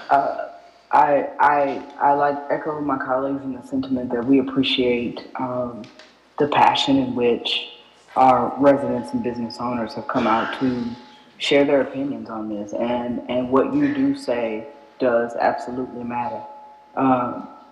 As we, and I think that speaking for this council, we have done considerable things to that clearly identify us as a council who is pro-business and know the strength of our small businesses and have exercised as many opportunities as we could to enhance and advance small business development in Waco. That is part of who we are. That is a part of our DNA.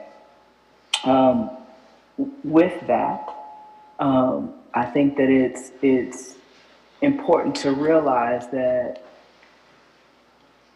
and understand that you feel that there was a lack of communication, and communication is one of those things that I'm really into.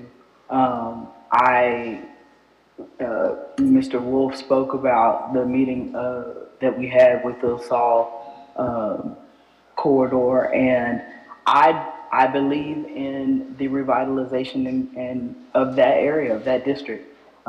During my time as a Main Street manager, support and enhancement and advancement of our ring neighborhoods outside of our central business district in downtown has been a priority for a very long time.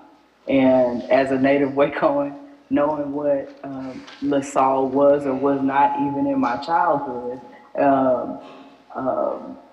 I know that it is important to enhance and advance our ring neighborhoods, and especially one that was as strong and robust as LaSalle was back in the day as a business and commercial corridor, and has the potential to be again. However, I don't know that those things are separate and apart from caring for my least of these. We understand that we have to move in monumental systems and taking careful care to move without unintended consequences. So I think that one of the things that we should find support in is the fact that we know what our goal was.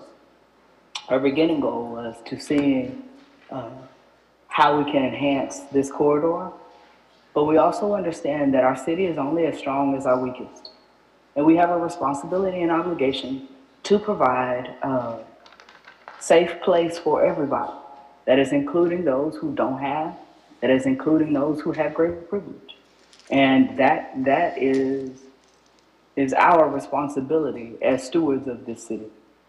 I think that we can do all the things that we said we would do. As Councilmember Palmer mentioned, with the extension of the terms, with our commitment to the development of the district, we can do all that and care for our people at the same time. These services that Salvation Army provides are necessary, and none of you have said that it isn't. However, there is not a place in Waco, Texas right now that is not enhancing, not being developed or redeveloped, or there's not a place. I don't know one. And, we can't cast them out of the city gates.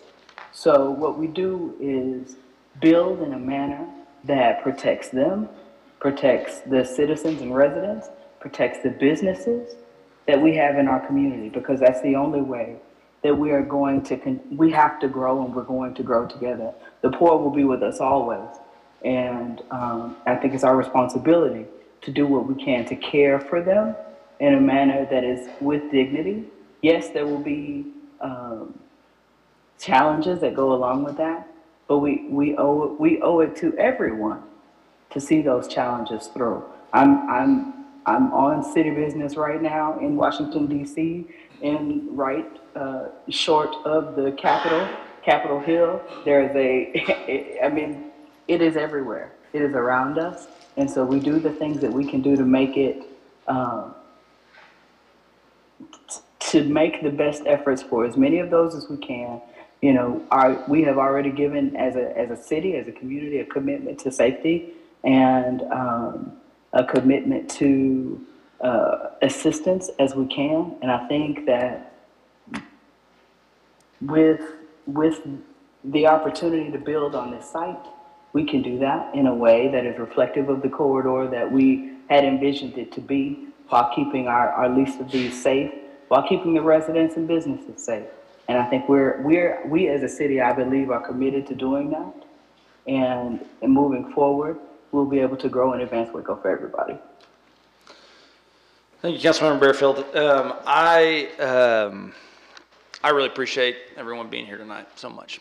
And this council has a very strong, as has been already said tonight, just to restate what has been said, a very strong intentional commitment to revitalization, to business, to safe communities, and ensuring that Waco is a city where everyone can have a real shot at financial security and a good quality of life. And that includes our small business owners and those who are here tonight speaking. And I really appreciate what Councilmember Bearfield said about ensuring that the corridor that has been envisioned can be brought to reality.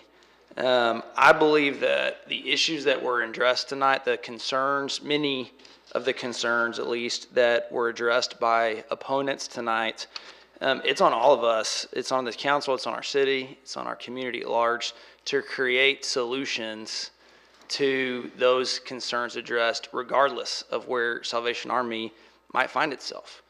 And so we've got to work together as a community to ensure that the concerns raised tonight are accompanied with solutions that we're all working towards bringing to the table. I own the need for better communication on this. That was not anybody's intention, I'll tell you that. But I will commit going forward to working really hard with those members here tonight to ensuring that as we move forward, we are in close cooperative communication on this. And right now, I do believe that we have the opportunity to develop an operation agreement or some sort of agreement with Salvation Army that doesn't exist regarding their facilities and how they operate their facilities. I want our residents experiencing homelessness to be able to have access to good quality services, but I also want the neighbors nearby to feel very safe and know that the corridor can be revitalized. And so in my mind, this isn't moving an existing set of operations to a new one. It's a new opportunity for us. It's actually a new moment in Waco, I think, to ensure that facilities are developed and designed properly. And we have an opportunity to partner with Salvation Army by ensuring that the operations that they are administering on this location are done in a way that protects the revitalization vision for this corridor. And I have a commitment to that tonight. Jim, I was going to see if I could potentially move to amend part of your motion by adding a couple of things on there. I'm open to that, yeah. Jennifer, kind of we don't normally amend motions in council meetings, so I just want to make sure that I'm following Robert's Rules of Order correctly. But if I move to amend this, then will we get a second on that amendment and then a discussion on said amendment? Is that right? Okay, so this is what I would move to amend. what I'd like to do is move to amend the design of this whereby the facility itself is flush with the property line and the parking in the front on the map that Clint produced previously. The parking is repositioned to where there's not parking in the front, and that there would be screening, vegetation or fence screening on the sides of the property for extensive lighting on site,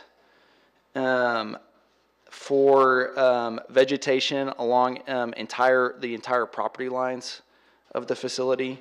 I believe that there was a 8 foot, it says a 6 foot tall, but let's go ahead and make that an 8 foot tall fence. And I'd like a good quality, whatever the privacy fence is, to make sure it's good quality. I'd like as a part of this, the Salvation Army and the city to work in good faith on a reporting station or substation, as well as what it would look like to have 24-hour security on site. And that's all of my amendments that I would want to this special permit. So yeah, those are my amendments for discussion. May I ask a question? If we're voting on the amendment first, don't we vote on the amendment first that he's proposing? That's correct. Okay, since I'm voting against the special permit, I have to vote no against the amendment as well, right? Because I can't vote yes for the amendment and then vote no against the permit, because that's contradictory, I think. Well, so I'm not sure legally you'd be prohibited from doing it, but certainly I understand what you're saying. It doesn't make a lot of sense. So. Well, isn't the motion for the approval of the permit subject to staff provisions and? No. So you first do a vote on the amendment, because y'all could actually turn down the mayor's amendment. Yep.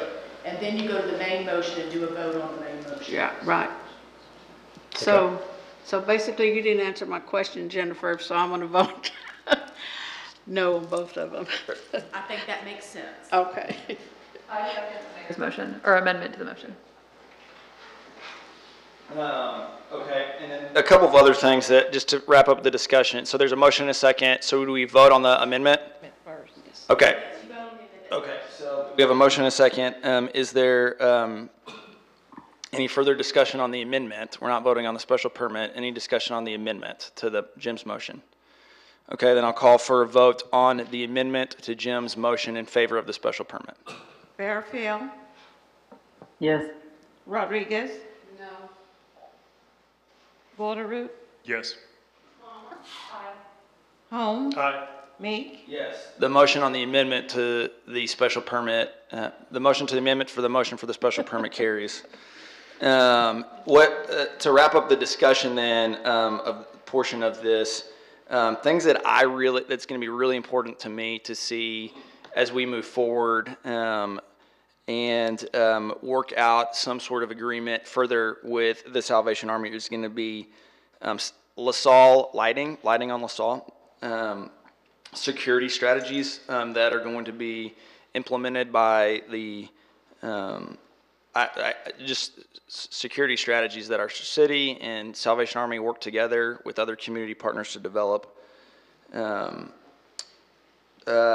One of the things that I think the major brought up that I really appreciated was he mentioned some of the valid concerns that he had heard from the community, including ensuring that there's programming that doesn't, I might be misrepresenting his words, but enable the problems that result in residents experiencing homelessness, draw non-residents into the community, or that doesn't have quality screening. So those are other metrics that I'm going to be interested in learning about. And then also and this is not part of the motion for tonight, but as we move forward with the Salvation Army, quality building materials and renderings for the site plan. And then, just a commitment to excellence in the structure. as well as the programming. So I look forward to those things in the future as we proceed. And I know that this is a very tough and passionate issue, but I look forward to working with each member of this community and everyone here tonight to ensuring the best product possible as we move forward. Is there any other discussion on this item? I'll call for a vote. Please poll the council. Fairfield. Yes. No. Yes. Aye. Meek. Yes. Motion carries, and we'll move to public hearing 2022-161.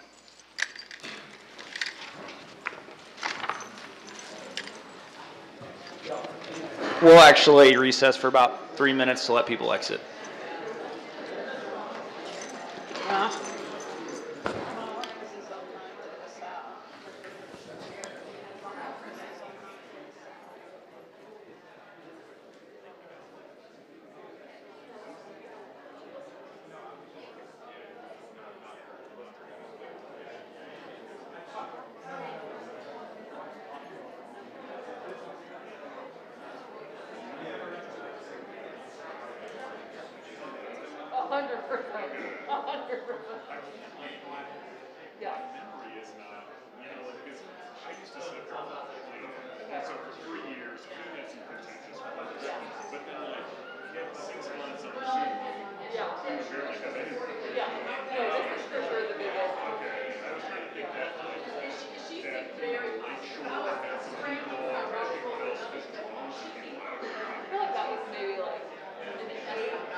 Resume our meeting. We'll waiting for our, sorry about that. Welcome staff back into the chambers.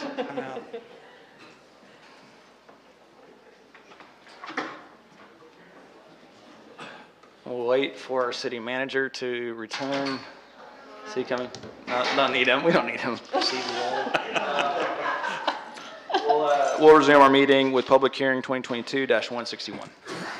Honorable Mayor, members of the council, this is a public hearing to consider an ordinance of the City of Waco, Texas, providing that the Code of Ordinances of the City of Waco be amended by revising Section 28-247 and Chapter 28 zoning of said code, providing that the zoning map shall be changed so that certain property described as lots 5B, Block 6, Farm Lot 14, A, and lots A, B, 7 through 13, and a .043 acres of abandoned alley, Block B, the Huff Ayers subdivision, property ID 178-274, and lots A1 through C1, A2 through B2, and a .062 of abandoned alley, Block 20, Johnson Tract, properties 17621, known as 701 through 721 South 5th Street, and 702 through 726 South 6th Street shall be changed from C2 district classification and become and designated into C4 district classification, respectively, providing for penalties, providing a severability clause, and finding and determining that the meeting in which this ordinance is passed is open to the public as required by law.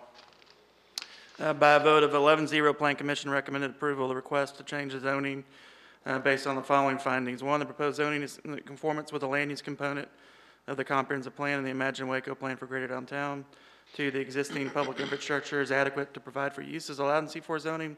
And three, there is C4 zoning in the vicinity of the subject property. Are there any questions for staff? We will open a public hearing on this item. Is there anyone here to speak? Good evening, Mayor and City Council. Appreciate your time, and I'll try to be brief. John Spell and I represent the applicant, Haresh Jathani, and Global Student Housing out of Houston, Texas. I've thoroughly researched their company, their principals, and their current and past projects, and found them to be very knowledgeable and experienced developers. Projects in Houston, Louisiana, Illinois, San Antonio, and hopefully now in Waco. Worked with city staff very closely, and we met several times and believe that the zoning change from C2 to C4 was appropriate for height requirements and spacing requirements of this specific project. The developers of the project typically retain ownership and self-manage their projects. They also provide high-level on security on-site security along with controlled access and video surveillance. Pretty much there's C4 zoning immediately adjacent to this property. Site's currently vacant and does not require any removal or displacement of any existing family or homes. Project's a first-class urban scale development. Its 5th and 6th Streets are major links between Baylor and downtown. Project will allow students and young professionals to live, work, and play closer to downtown, and so I'm just here for any questions. Any questions? Although Jennifer would like me to remind you that when we're talking about zoning changes such as this, we generally don't speak about the specific development going into play, but rather the zoning change in general. Any questions? Thank you, Brad. Thanks for being here. Anyone else here to speak on this item? We will. I will ask for we will close the public hearing, and I will ask for a motion. I'll move for approval on first reading. Second. Any discussion? Please. Fairfield. Yes. Rodriguez. Aye. Yes. Aye. Holmes. Meek. Yes. That motion carries. We'll move to public hearing 2022-162.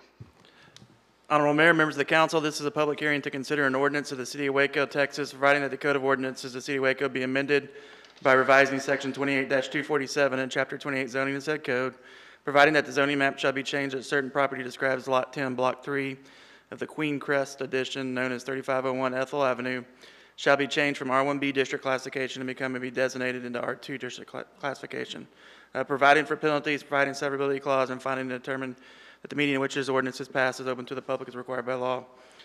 By a vote of 10-1, Plan Commission recommended approval of the request based on the following findings. 1, the proposed zoning is in conformance with the land use component of the comprehensive plan.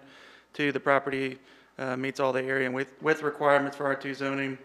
And 3, the existing public infrastructure is adequate to provide for uses allowed in R2 zoning. Time. He barely made it. He made it. Are there any questions for staff? We'll open a public hearing for comments. Is there anyone here to speak on this item? If not, we'll close the public hearing and I'll ask for a motion. Speaking. Oh, I'm so sorry. Come on up, sir. I apologize. Thank you guys for catching. Good evening, everybody. Don't know if I'm supposed to say much. I just had a building that I wanted to turn into a duplex. It was originally a commercial duplex, and I think it was about a year ago the city granted me a permit to redo or upgrade the electrical, and so it now has the 2 meters it needed that it had back as a duplex. Not trying to go back to commercial, just trying to make it a duplex residential. Thank you. Thank you, sir. And you did have a card. I'm sorry I missed that. We will, is there anyone else here to speak on this item? If not, we will close the public hearing and I'll ask for a motion. Move for approval on first reading. Second. First and a second, is there any discussion? Please poll the council. Fairfield.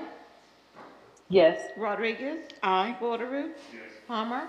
Holmes. Aye. Meek. Yes, that motion carries and we'll move to public hearing 2022-163.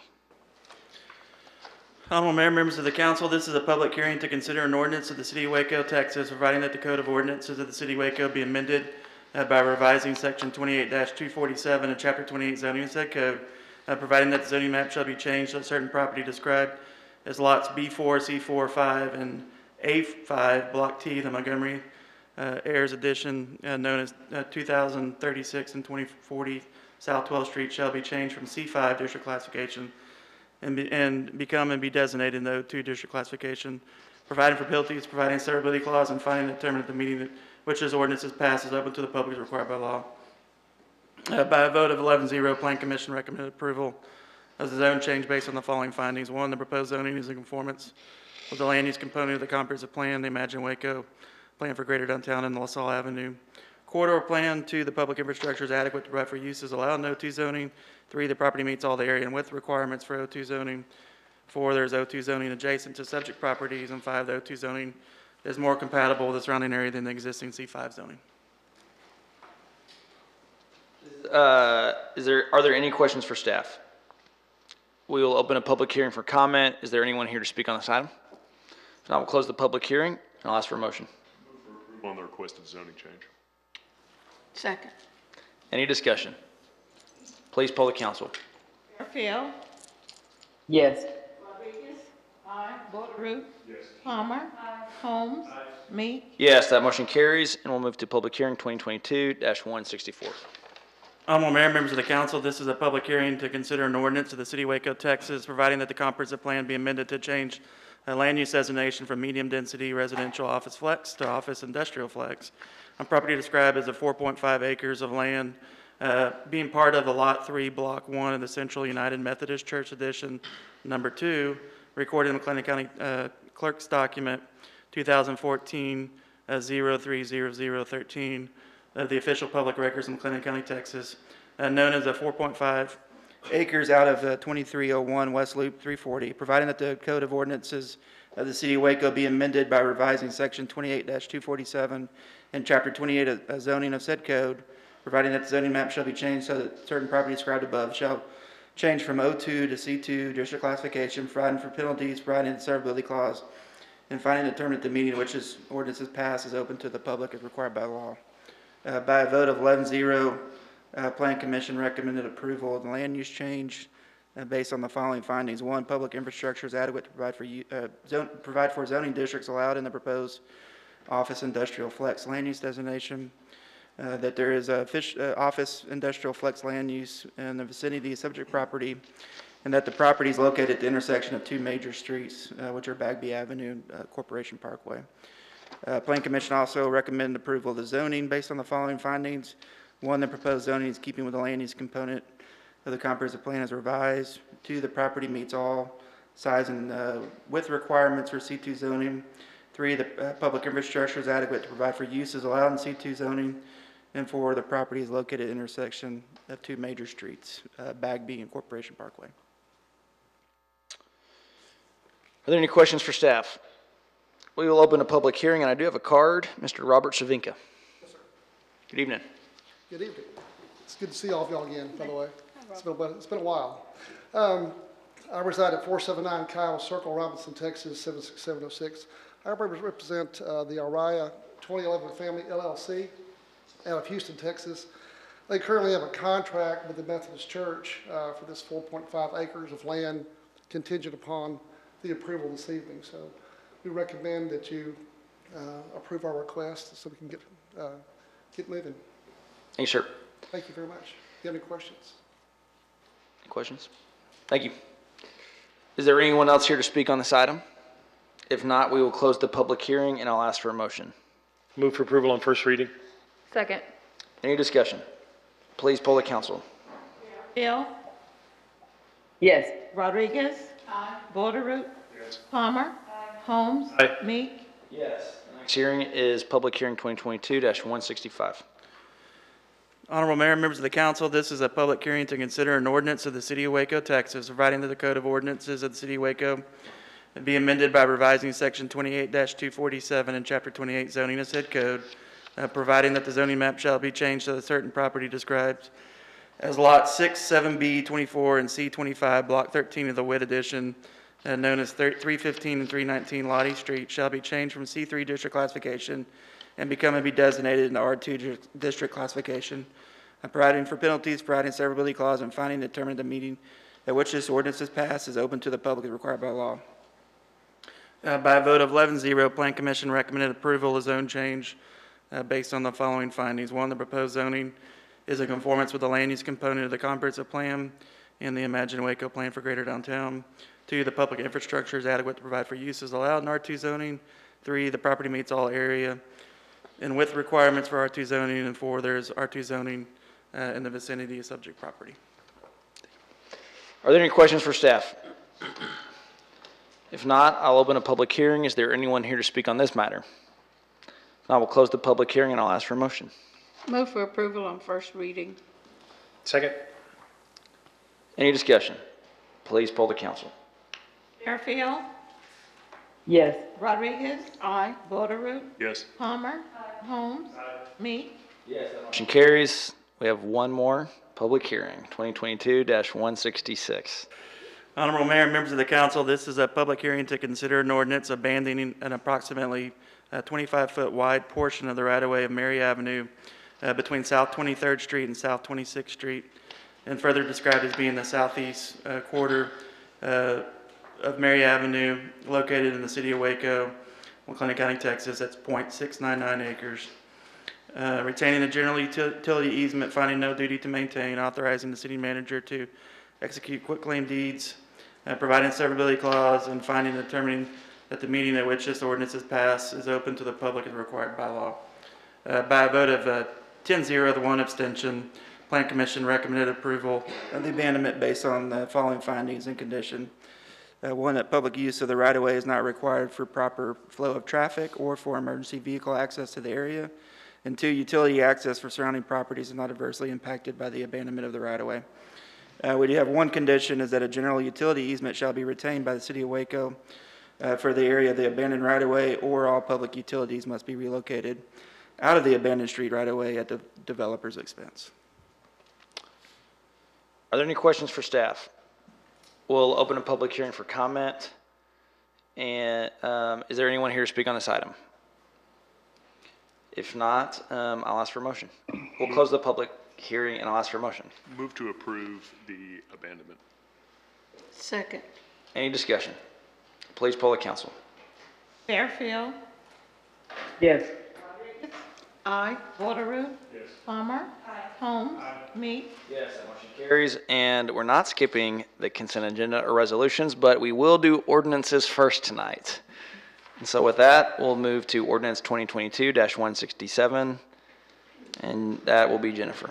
Yes, an ordinance authorizing the election of unopposed candidates for the positions of mayor at large and council member District 3, and canceling the May 7th, 2022 general election for mayor at large and for council member District 3. This ordinance comes to council in emergency reading, which requires, I'm going to read it twice, it's going to require 2 votes and a positive vote of 3/4 of the council. Is there a motion? Mr. Mayor, it'd be my distinct pleasure to move for approval on this. Any discussion? Excited to continue serving with you, Mayor and Mayor Pro Tem. That's correct.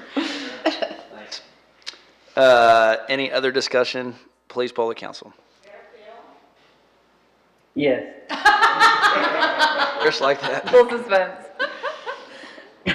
Rodriguez. Aye. Yes. Holmes. Aye. Meek. Yes, that motion carries. I'm going to read it a second time. An ordinance authorizing the election of unopposed candidates for the positions of mayor at large and council member District 3, and canceling the May 7th, 2022 general election for mayor at large and for council member District 3. Is there another motion? I'll move. Second reading. Second. Any discussion? Please poll the council. Fairfield. Yes. Rodriguez. Aye. Yes. Palmer. Holmes. Aye. Meek. Yes, that motion carries. And the next item on the agenda is 2022-168.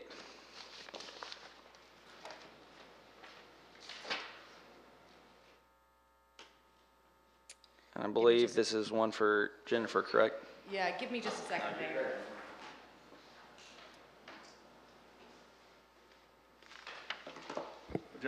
Would y'all prefer me sing a song or? Second please. verse of I'm so excited. 80s hits? Yeah, I like that one. Motion for approval. Casey Kasem. Give me just a second. Sorry about that. No problem.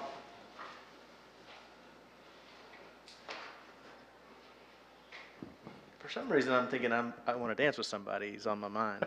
Is that a Tina Turner? I mean, so, no. Is no, that no, a that's Tina Whitney Turner? Do you Houston. really not? Even I know. I was who like, sang that's that Whitney song. Houston. Whitney. I was like, Yeah. that's I made a Whitney mistake Houston. there. Oh, man. So Bradley? Bradley?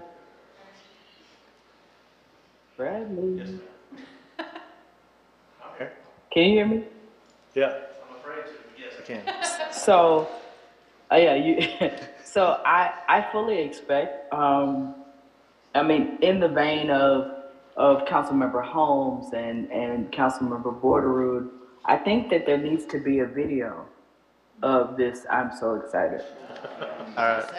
Hopefully Monica's not listening. Oh, she is. Yeah, okay. Yeah, we'll get that out to you soon. God bless. I'll second that. Mayor, I'm ready to read that ordinance, and I do apologize for the delay. Very good. No It's an ordinance extending the term for reinvestment zone number 1 for tax increment financing and updating the project and financing plan for reinvestment zone number 1 for tax increment financing, providing for the expenditure of tax increment funds for various estimated public improvement project costs as set on the project and financing plan, authorizing the city manager to execute any contracts necessary in connection therewith, providing an effective date, and providing a savings clause, and finally determining the meeting at which this ordinance is passed is open to the public as required by law. This comes to council on second reading. Is there a motion? Move for approval on second reading. Second. Any discussion? Please poll the council. Fairfield. Yes. Rodriguez. Aye. Holmes. Me. Yes, that motion carries, and we'll move to 2022-169. An ordinance number 1, authorizing and approving a contract for the exchange of real property with Baylor University in which the city is exchanging the city-owned tract of 3.905 acres of Dutton Avenue and South 4th Street right-of-way, abandonment tract being all of a called 0.5203 acre tract of land and a portion of a called 5.859 acre tract described as Tract 5 and a deed to the city of Waco, Texas, recorded in the McLennan County Clerk's document 2017-02-0899 of the official public records of McLennan County, as described in Exhibit A for lots A1, A2, B1, B2, D9, 9, 10, 11, 12, and 13 of Block 3 of the Morris Addition to the city of Waco, McLennan County, Texas, also known as 2101 South 8th Street, 810 through 814 Ivy Avenue, 2100 through 2106 South 9th Street, and 801 through 829 LaSalle Avenue, Waco, Texas, all owned by Baylor University, as described in Exhibit B. Number 2, approving the sale of the city tract, the purchase of Baylor tracts, and the expenditure of approximately $18,000 for closing, and other expenses associated with the exchange of properties. Number 3, authorizing the city manager to execute any documents in connection therewith. This ordinance is approved by 4-0 council vote on first reading on March 1st, 2022. Is there a motion? Move for approval on second reading. Second. Any discussion? Please poll the council. Fairfield. Yes. Aye. Aye. Me. Yes, that motion carries, and the following resolutions were pulled from the consent agenda and will be voted on separately. Those are 170, 171, 172, 173, and 182. Is there a motion on Resolution 170? Move for approval. Second. Any discussion? Hold this one. We've had so many conversations about access to democracy and voting rights, and I would love for us to continue to partner with the county to really push for more voting locations. We've consistently talked in mine and Councilmember Holmes' agenda review how it would be amazing to have an early voting location in District 2 and how it would be helpful to have early voting locations in places like China Springs. So whatever we can do to kind of move in that direction. Also, I saw in terms of the pay that Travis County in January of this year just changed all of their election worker wages. So they're paying between $15 to $20 an hour for each of those rates. And I think we would have an easier time getting more people to be able to work in this capacity if we increase those rates, which would be in alignment with the rates that we pass for our own city staff. Very good. Any other discussion on this matter? Please poll the council. Fairfield. Yes. Rodriguez. Aye. Yes. Aye. Carries. The next resolution is 2022-171. Motion on, oh, actually, I'm so sorry. We have a card for this item. Dr. Northcutt, do you want to speak on this matter?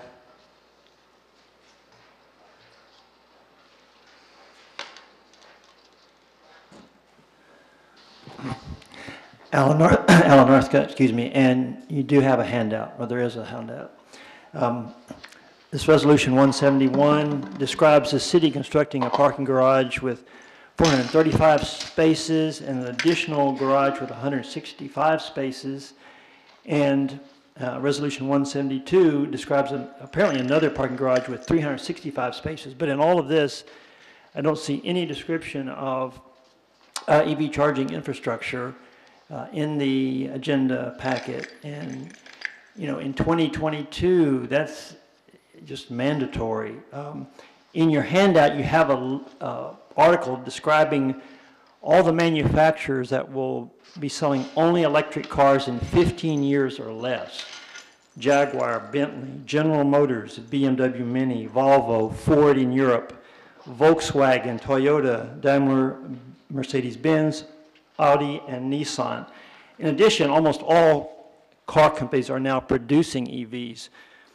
So, you know, in 15 years, essentially all new cars being sold, a majority of that will be electric.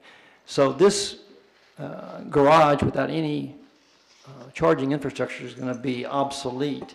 And of course it will save money versus trying to retrofit it for these charging structures or chargers. So I think that definitely needs to be done now. The other step the city could take, which probably wouldn't cost any more, it might cost less, is to make all this construction electric only. That's the future. That's what we're going to do. We're going to stop burning fossil fuels. We're going to stop having gas hookups. It's all going to be electric. So we do it now. It's just a benefit to trying to deal with the climate crisis. And I also have in your handout to show you that, remind you that Waco is impacted by the climate crisis. The most recent drought map shows McLennan County, about half is in severe and half is in extreme drought. So we certainly aren't immune to the impacts. I also wanted to mention, and since I had to put this all together, Resolution 179, there's a ground maintenance contract, and the decision was to go with the cheapest bid or whatever. Again, we're going to be doing all our ground maintenance with electric mowers and edgers and all that in the future.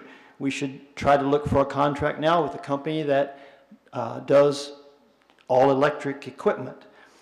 In addition to the carbon emissions, these gasoline-powered, lawnmowers and so forth are extremely dirty as far as other pollutants, in addition to CO2. In fact, some cities and states have actually banned gasoline-powered yard equipment. So I think, again, we're to make the change instead of continue to do what we have been doing. Thank you. And I know that we're designing an EV-compliant garage and including EV spaces in these garages. Okay, I will now ask for a motion on Resolution 2022-171. So moved. Any, Approval. Second. any discussion? Second. Okay, thank you. Please poll the council. Yes. Rodriguez? Aye. Holmes? Aye. Meek? Yes. Motion carries, and the next motion is Resolution 2022-172. And I'd actually like to make a motion on this, but I'd like to include some language as a part of that motion. One, that the new project, which is the 1.78 acre property on the northwest corner of Clay and University Parks, the square footage of specialty retail and restaurant uses be determined during the PUD approval process. Two, that the requirements for city council approval of the PUD and schematic plans and specifications identified for the new project apply also to Phase 2 and Phase 3 of the existing MDA as amended. And that for Phase 2 of the existing MDA as amended, one, the completion date be reduced by 1 year from 1/1/28 to January 1st, 2027. And number two, that Catalyst present to the city council on or before February 28, 2024, a conceptual development plan for Phase 2 to include a preliminary site plan with proposed uses and conceptual renderings of the proposed development. And last, a good faith effort to hire local contractors by working with the African American Chamber of Commerce, Syntex Hispanic Chamber of Commerce, and the Greater Waco Chamber of Commerce. Is there a second? I'll second that motion, amended motion. Any discussion? Please poll the council. Garfield? Yes. Rodriguez? Aye. Holmes? Aye. Meek? Yes. That motion carries. And the last resolution is Resolution 2022 dash 173. Is there a motion? Move for approval. Second. Any discussion? Please poll the council. Airfield, Yes. Rodriguez, Holmes, Aye. Yes, that motion carries. And the last resolution is Resolution 2022-182. And I know that a lot of our officers are here for that and have stuck around in support of their fellow officers. So I wanted to pull that from the consent agenda and give an opportunity to have a special vote in honor of our brave police officers who are here tonight. So I'll ask for a motion on that item. Move for approval. Second. Any discussion? Please poll the council. Yes. Rodriguez. Aye. Borderoux. Yes. Palmer. Holmes. Meek. Yes, that motion carries. And I just want to say how much it means to us that y'all sat through this long council meeting tonight. And thank you so much for your service to our community. We're grateful for you. The next item is the consent agenda, which is Resolution 2022-170 through 174. 2022-170 and resolutions 2022-174 through 189, with the exceptions of 171, 172, 173, 170, and 182. Is there a motion on the consent agenda? Move for approval. Second. Any discussion? Please poll the council. Airfield, Yes. aye. Yes. Palmer. Aye. Holmes. Meek. Yes, that motion carries. The next item on the agenda is the hearing of visitors. During the hearing visitors section of the agenda, we provide an opportunity for the public to present concerns or address issues that are not matters for consideration on the agenda. We're unable to discuss with you, but we will listen and ask staff to follow up. I have two cards today. The first is Ms. Porter, and on deck will be Russell Rhodes. Mayor, if I may, at 8:30, council has to move to extend the meeting. That's great. Okay. So we'll pause right now because we're breaching our time limit, and I'll ask for a motion to extend the council meeting to be safe. Heaven forbid, I'm going to say 9 p.m. So moved. Second. Things to report from my committees, boards, and commission liaison visits tonight. So buckle up, everybody.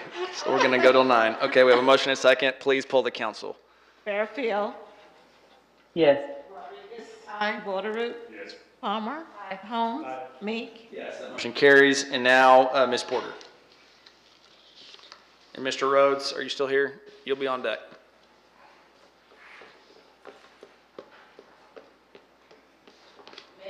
Silly when y'all keep me up past my bedtime.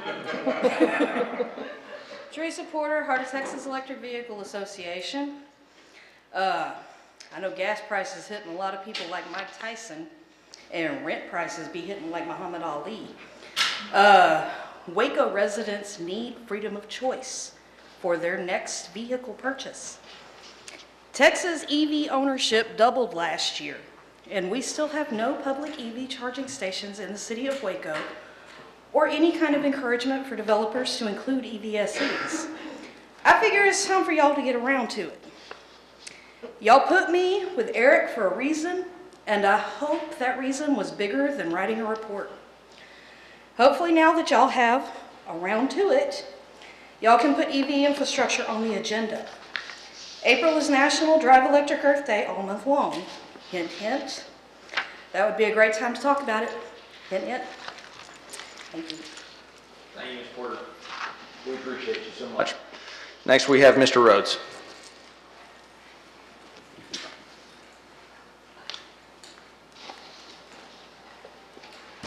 Hello, Council. My name is Russell Rhodes, and I reside at 625 Harlem Avenue.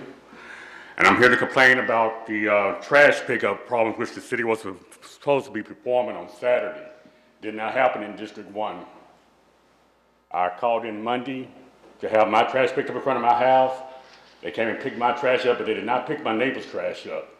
Today was my regular trash day pickup, and they still did not pick up the trash that the neighbors had put out for this pickup on Saturday. What I'm asking from you all is that y'all give District 1 like a do-over for trash pickup day, and do something to get the message out there, because a lot of people don't use the water bills.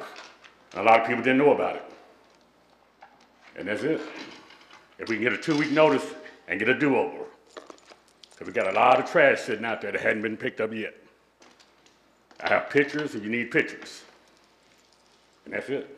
Thank you, Mr. Rhodes. Since this isn't on our agenda, we can't comment on it, but I can assure you, you've been heard, and our staff will contact you and work with you on this issue. Okay, and since I've been sitting here, also do with the Waco app and send it to them also. Very good. All right. Thank you, Mr. Rhodes. Is there anyone else here to speak in the hearing of visitors? If not, I'll close the hearing of visitors. And are there any council member reports on committees, boards, commission, liaison visits? I have a lot. Number one. Are there any requests for future agenda items? If not, our meeting is going to adjourn at 8:30. We made it. We didn't even have to do that. Thanks, everybody, for tonight.